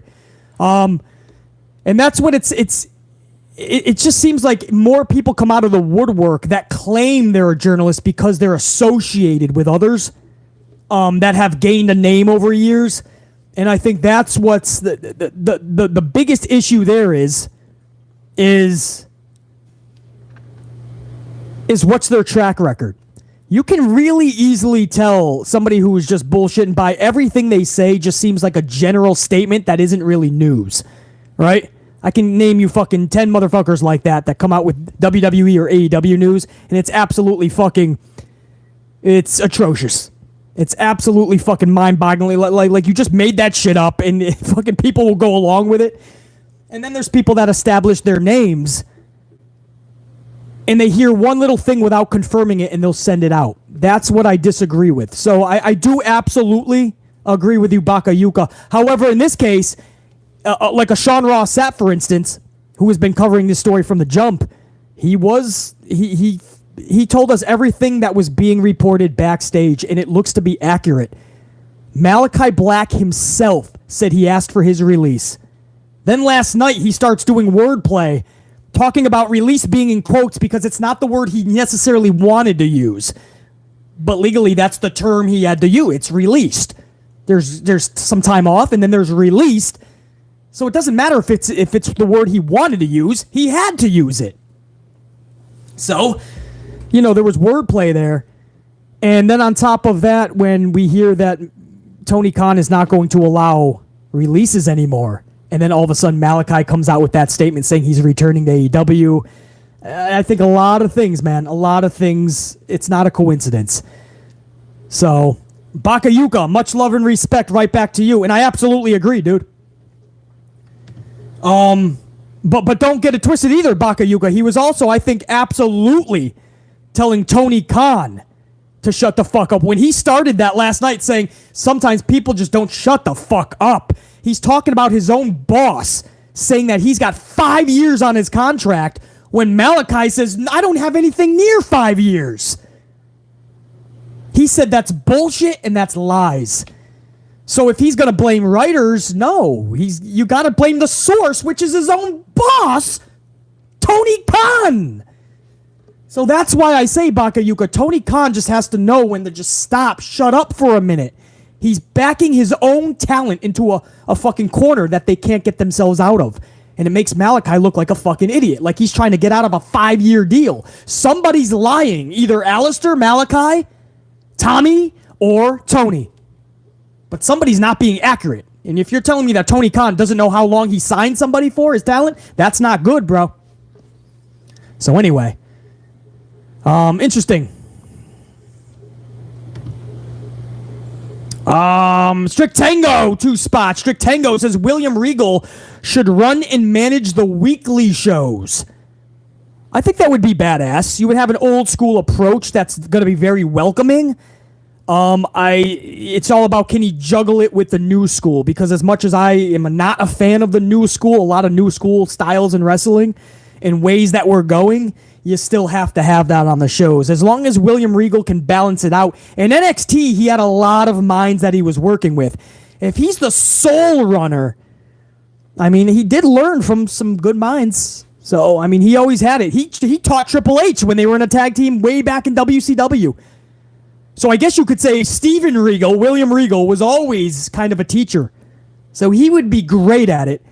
I just think he would need some minds with him. I think it would be work overload if he was by himself. But Strict Tango, I absolutely agree. Jonathan S. 10 spot. What up, Jonathan? What Tony Khan needs to do is get someone who knows how to book wrestlers. With all due respect, he is a terrible booker. He needs to just run the company and find someone who can book. Jonathan S., you're correct. I think he's got 35 to 40% good ideas, puts together some good matches, and we've had some decent to even good storylines with MJF, Wardlow, and such.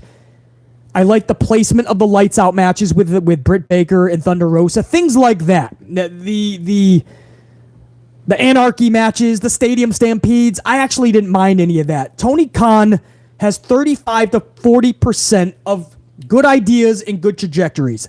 The other 60 to 65%, he needs absolute help.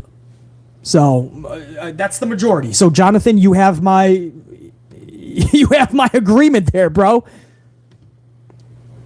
Pimp Jesus, 5 spot. What up, Pimp? The pimp in the house. Pimp Jesus says, it's been a while since I said this. Typical WWE nonsense. I know, Pimp. This is the first time that I had to be harder on a WWE show, but this was just not what you go against Giants and Cowboys with. And nobody's saying you're going to win in the ratings, but we're saying compete. I mean, Candice LeRae debuting. Candice LeRae? Dexter Lumis is a hockey player? Omos is in a handicap fucking match with Tweedledum and Tweedle fucking Stupid? You got fucking Braun Strowman making phone calls to Chad Gable saying, I'm going to fucking eat you like a Lunchable next week? The main event is Damien Priest getting beat by Matthew Riddle? A rematch with Mysterio and Rollins? Your tag team champion loses again? Alpha Academy once again dragged through the mud? And everyone's just going to hide that and just go, great show! You see the show that Triple H put on? Great show! There was another QR code! Again, you can like it all you want. That's fine, man. Eye of the beholder. Maybe you were thoroughly sports entertained last night. That's fucking awesome. I'm not even kidding. I'm not being sarcastic. That doesn't make this a good show, man. Pimp Jesus. I totally agree, bro. Jamal Straken's up in this bitch. Jamal, what's up, dude? Jamal with that $4.99 coffee over to BC says, BC, can I give Triple H some credit for trying to build a good pay-per-view card, but the storylines aren't that captivating? Absolutely, Jamal. I concur 1,000,000,000%. Jamal said it exactly as BC would. Can I give Triple H some credit for trying to build a good pay-per-view card, but the storylines aren't captivating? That's exactly what's happening. The pay-per-view, I'm loving how every match, it's not just a decent to good match, but it has a stipulation, unlike Extreme Rules is in the past. I remember one year, maybe it was the last Extreme Rules, there was only like one fucking Extreme Rules match. Or like 1 or 2 matches that actually had a stipulation. Now it seems like every match has a fucking stipulation. So I absolutely give Triple H that credit. But you're exactly right, Jamal. The storylines have just stalled. They don't feel fucking... I mean, what are we doing? Lumis is in fucking Miz's fucking house watching over his kids, basically, while Miz and Maurice are out. And then we went downwards. We didn't progress the storyline. Last night, he's dressed up like a hockey player backstage and he passes out Miz. Wow! This storyline is to the moon! Or not. Or not. Matt Riddle and Seth Rollins. What the fuck is Matt Riddle? Matt Riddle beats Damian Priest for what? What the fuck does that have to do for Extreme Rules? Stop it! Jamal Straken, you're 1,000,000,000% correct, bro. Ashley Steggles up in this bitch. Ashley Steggles started off yesterday's stream with a fucking amplified power banger bomb. $49.99, just a fucking fitty spot. He started this off telling Sasha exactly what she needed to do. Start that fucking music, and we started this stream off major thanks to Ashley Steggles. So, Ashley, I want to give you some more love and respect over there. Ashley's right back at it this morning with a 449. Says, BC, permission to go full amplified mode in Mortal Kombat, stupid people, because that is how I'm feeling right now. Ashley, you could take your pick. There's many reasons to go full amplified mode. You have absolute full permission. I mean, keep it in the realm of, like, what's smart and not, obviously. I mean, don't go full amplified on situations that don't deserve it, right? Just keep fucking moving because you'll just give yourself a headache.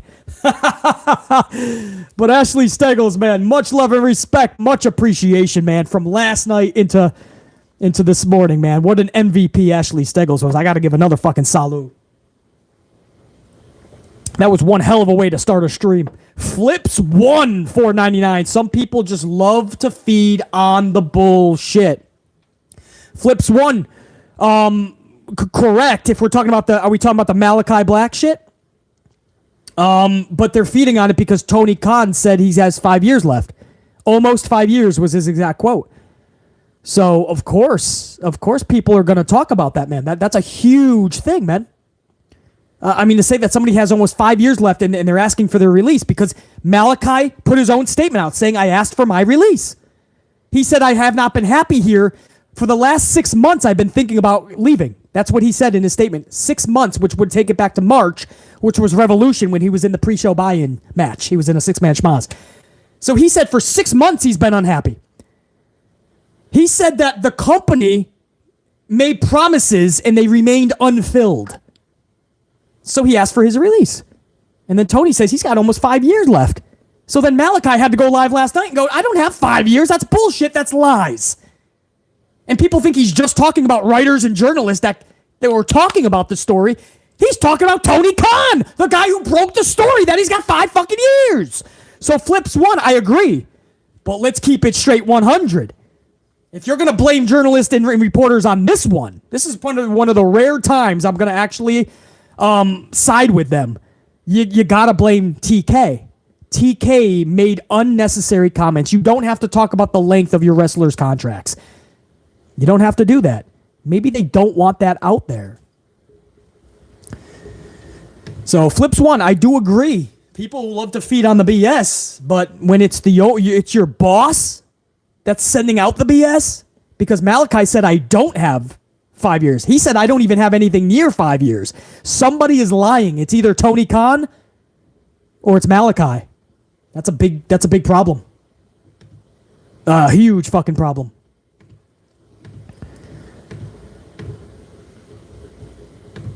Flips won. Appreciate it, man. Moto's up in this bitch. Hey, BC, great show. Damage Control have been so irrelevant. The booking has been contradicting the stable name. How sad. Yeah, the booking has been contradicting the stable name. Damage Control, and the only damage that needs to be controlled is to them. Sadly, that's not a laugh that we want to fucking have. I'll tell you that much. But the only damage that needs to be controlled is absolutely to them.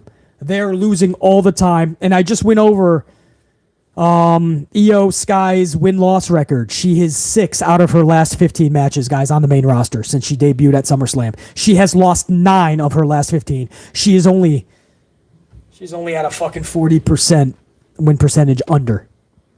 And she's a champion. It's... what do you possibly say, Moto? It's mind-boggling. But we're not supposed to talk about it because we're supposed to be positive.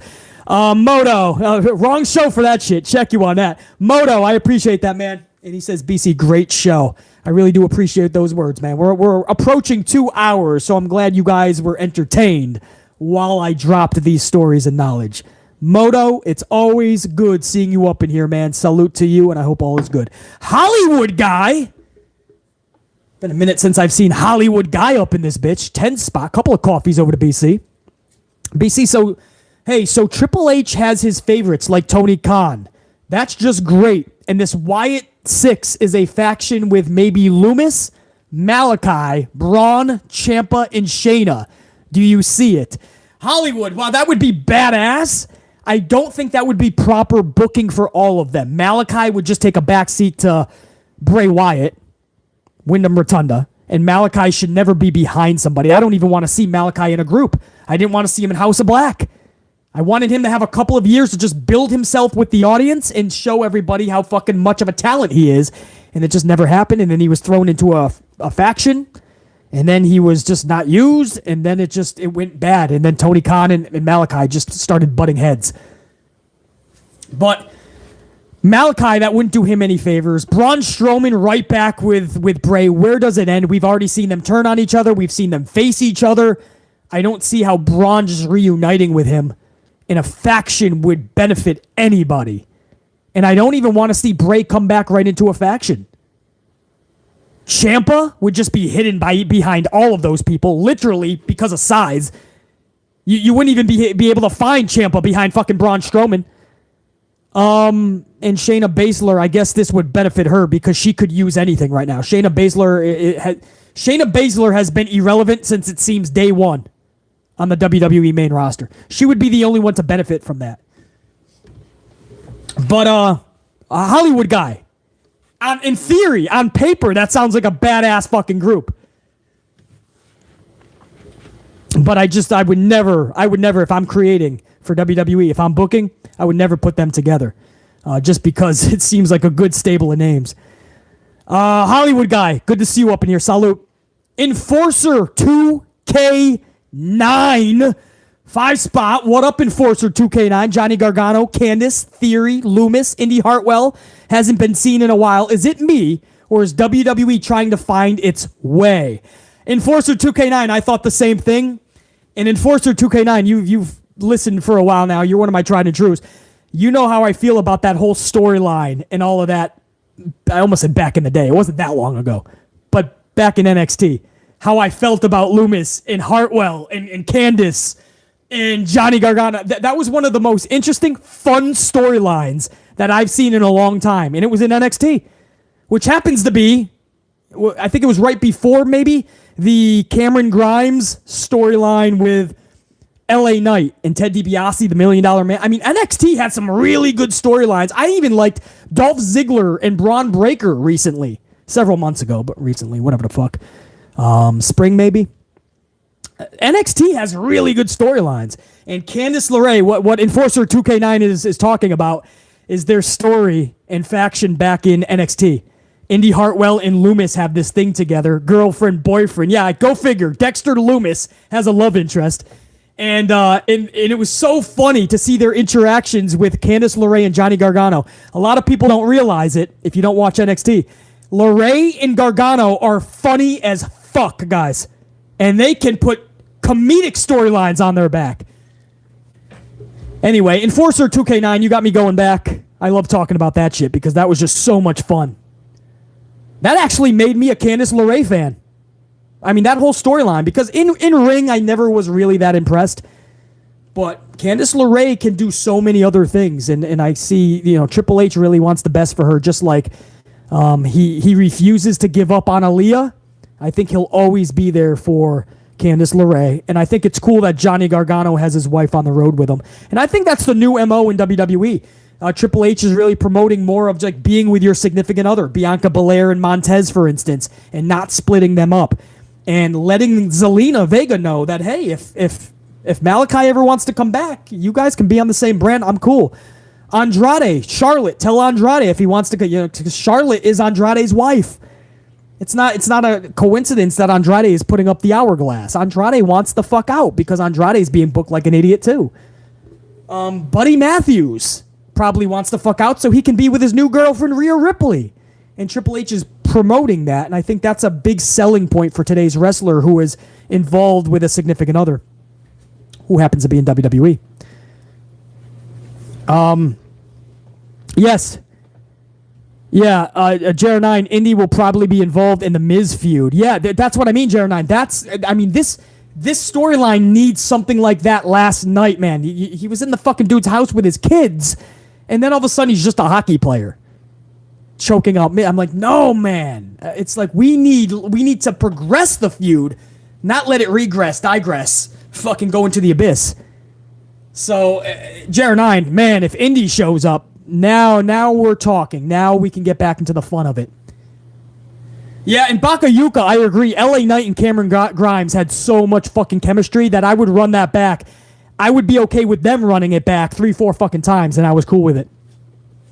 Enforcer 2K9. I think you're right with Indy Hartwell. JR9's in agreement as well. Ed Rom with a 5 spot. Come on, BC. This Raw was Tony the Tiger. Great!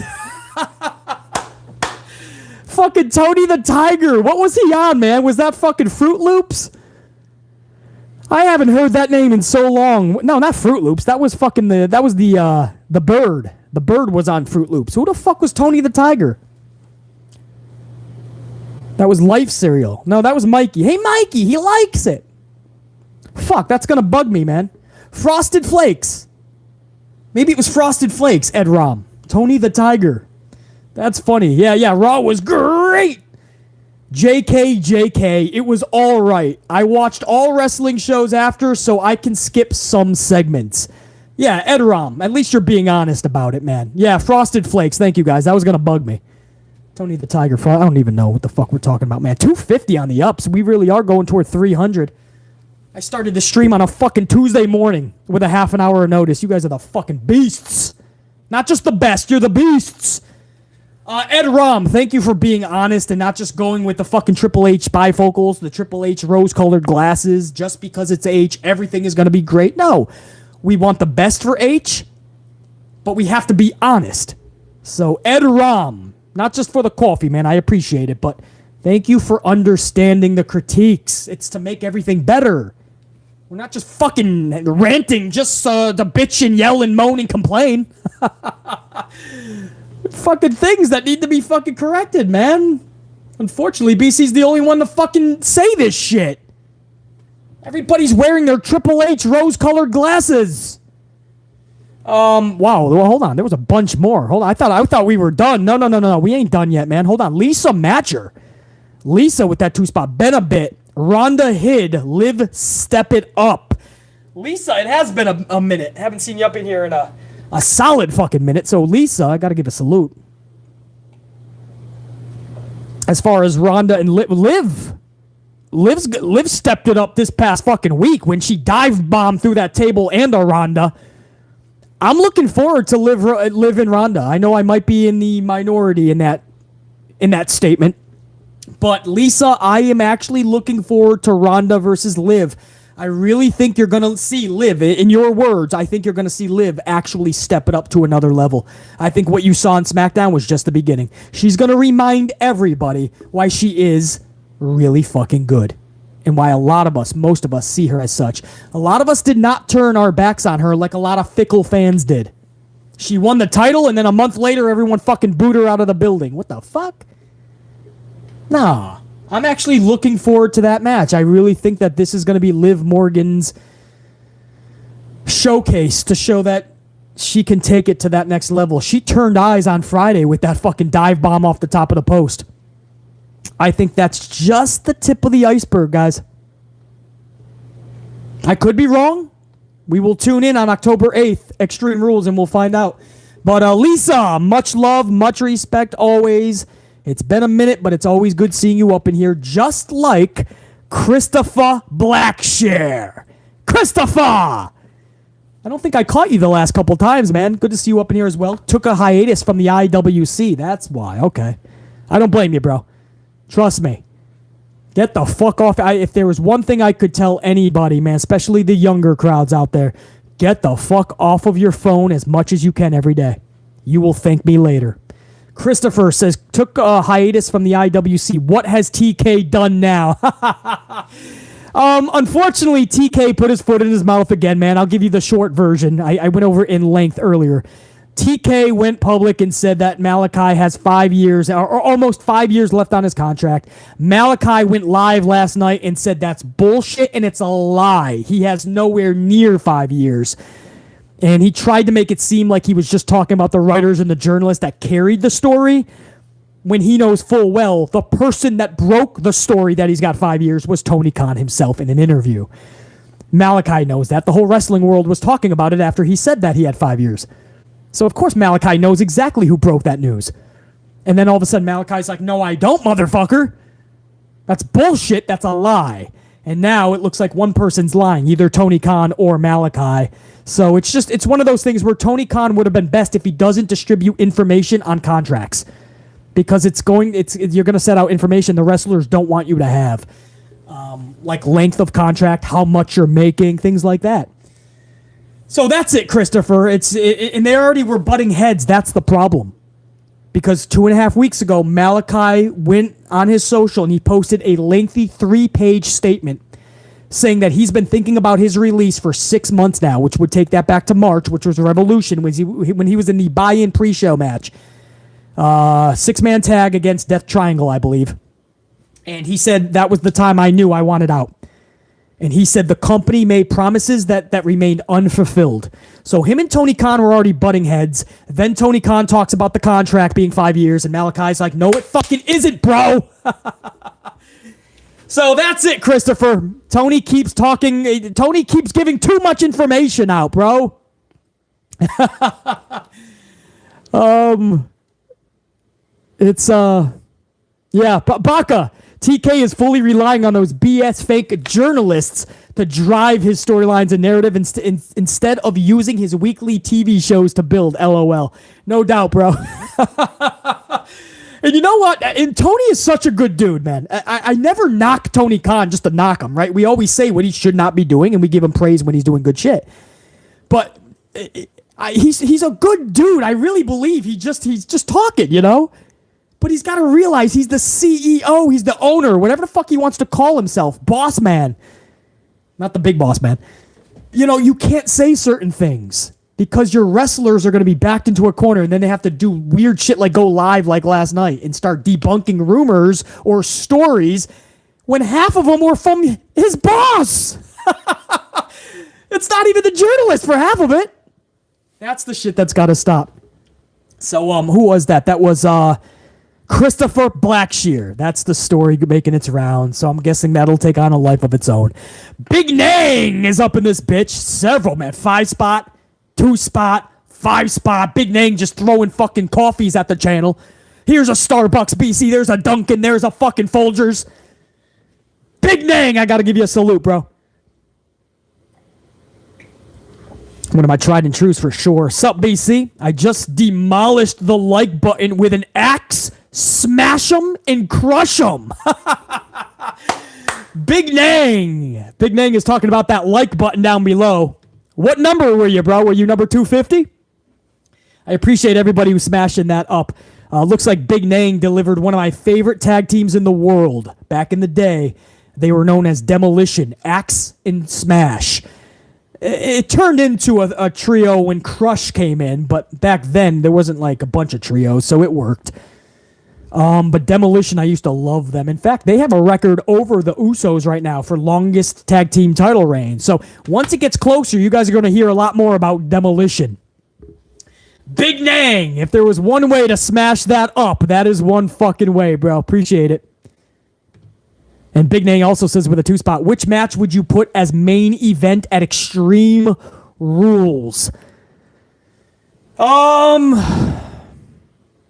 Man, I know Balor and Judgment Day have not been booked at a main event, but that's the match I might be most looking forward to just because I think they're going to put on one fucking hell of a show.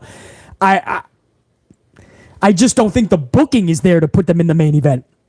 But Big Nang, I got to give you like a half-ass answer here because I think it would be Balor Edge.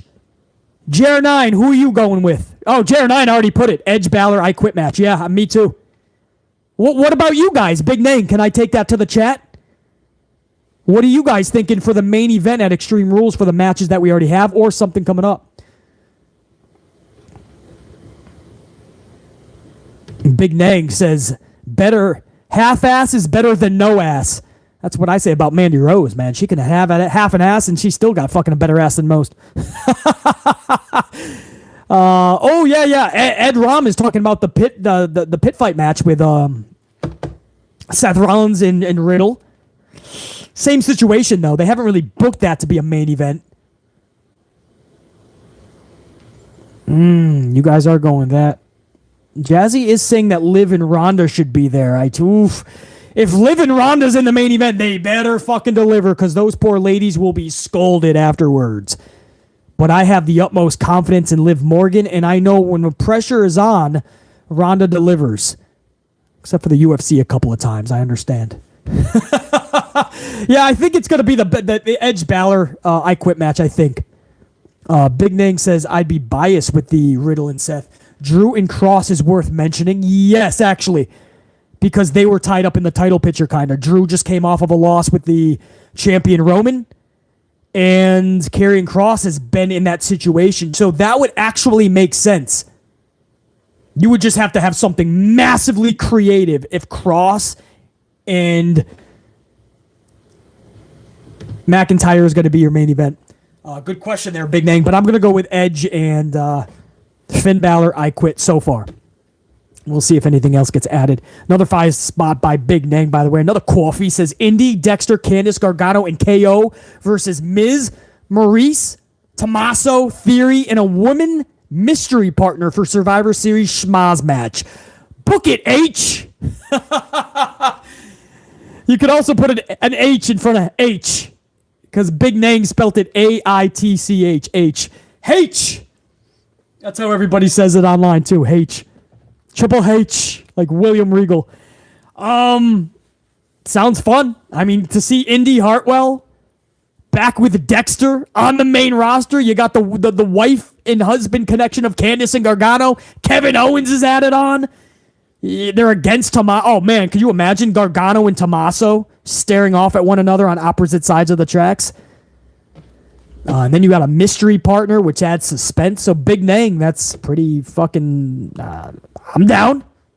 If you want to book for WWE and that's one of your fucking creations, I'm down with it, Big Nang. You won't hear me talking shit about it.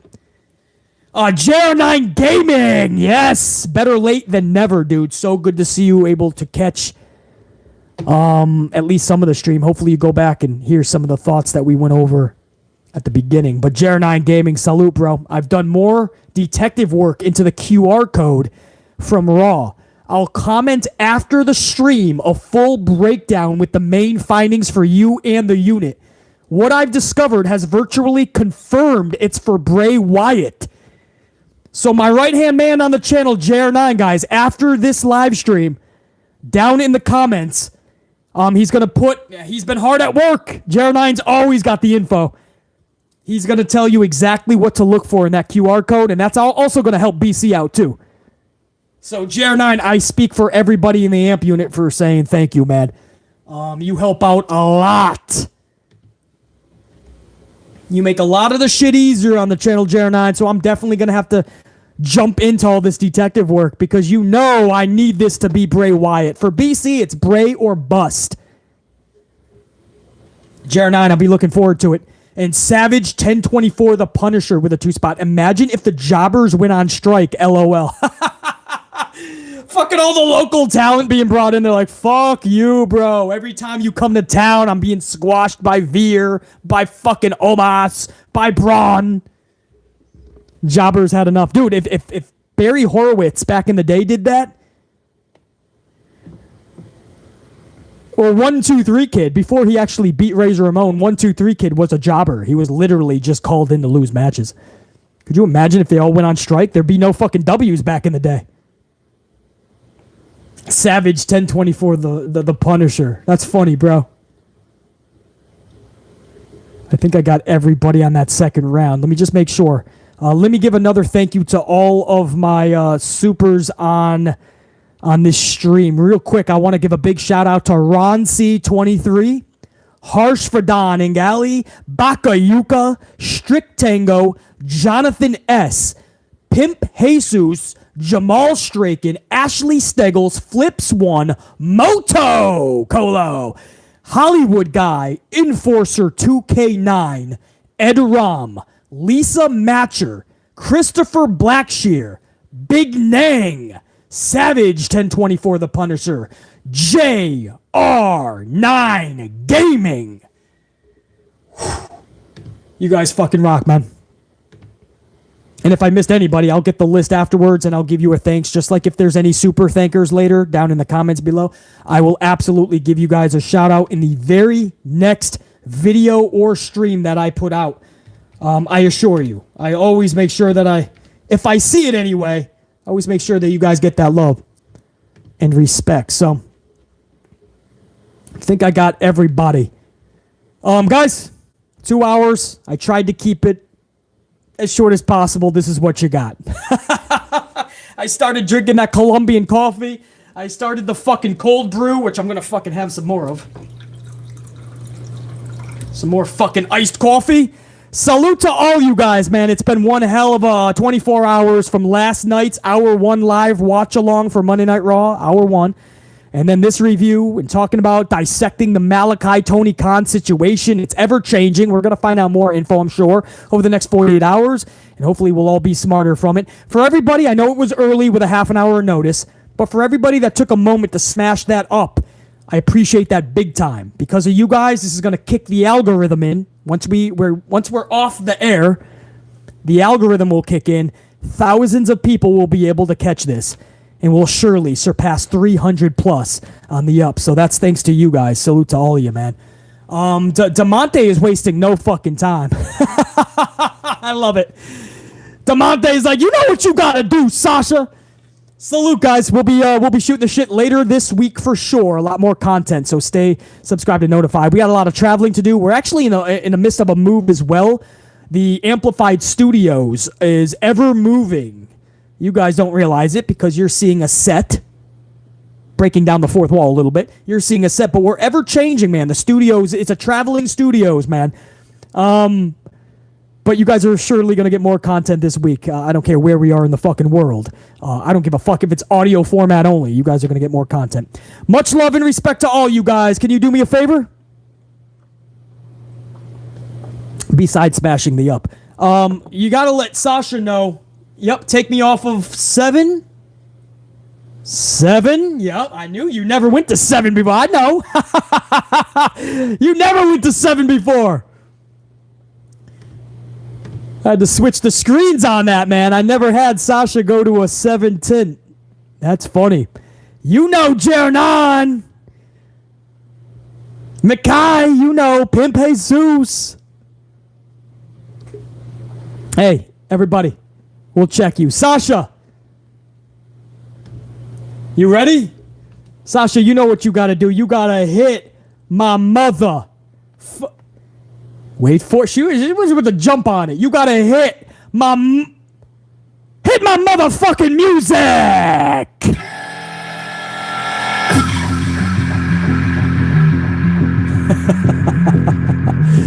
That's it, Big Nang. That's it, brother.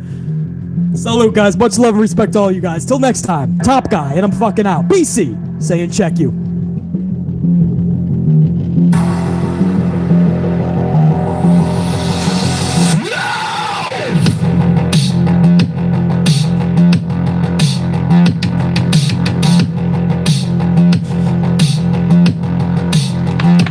Yeah, no, that's why I said 7, man. I didn't need it. I just wanted to see if you knew. I wanted to see if you knew. I never called it.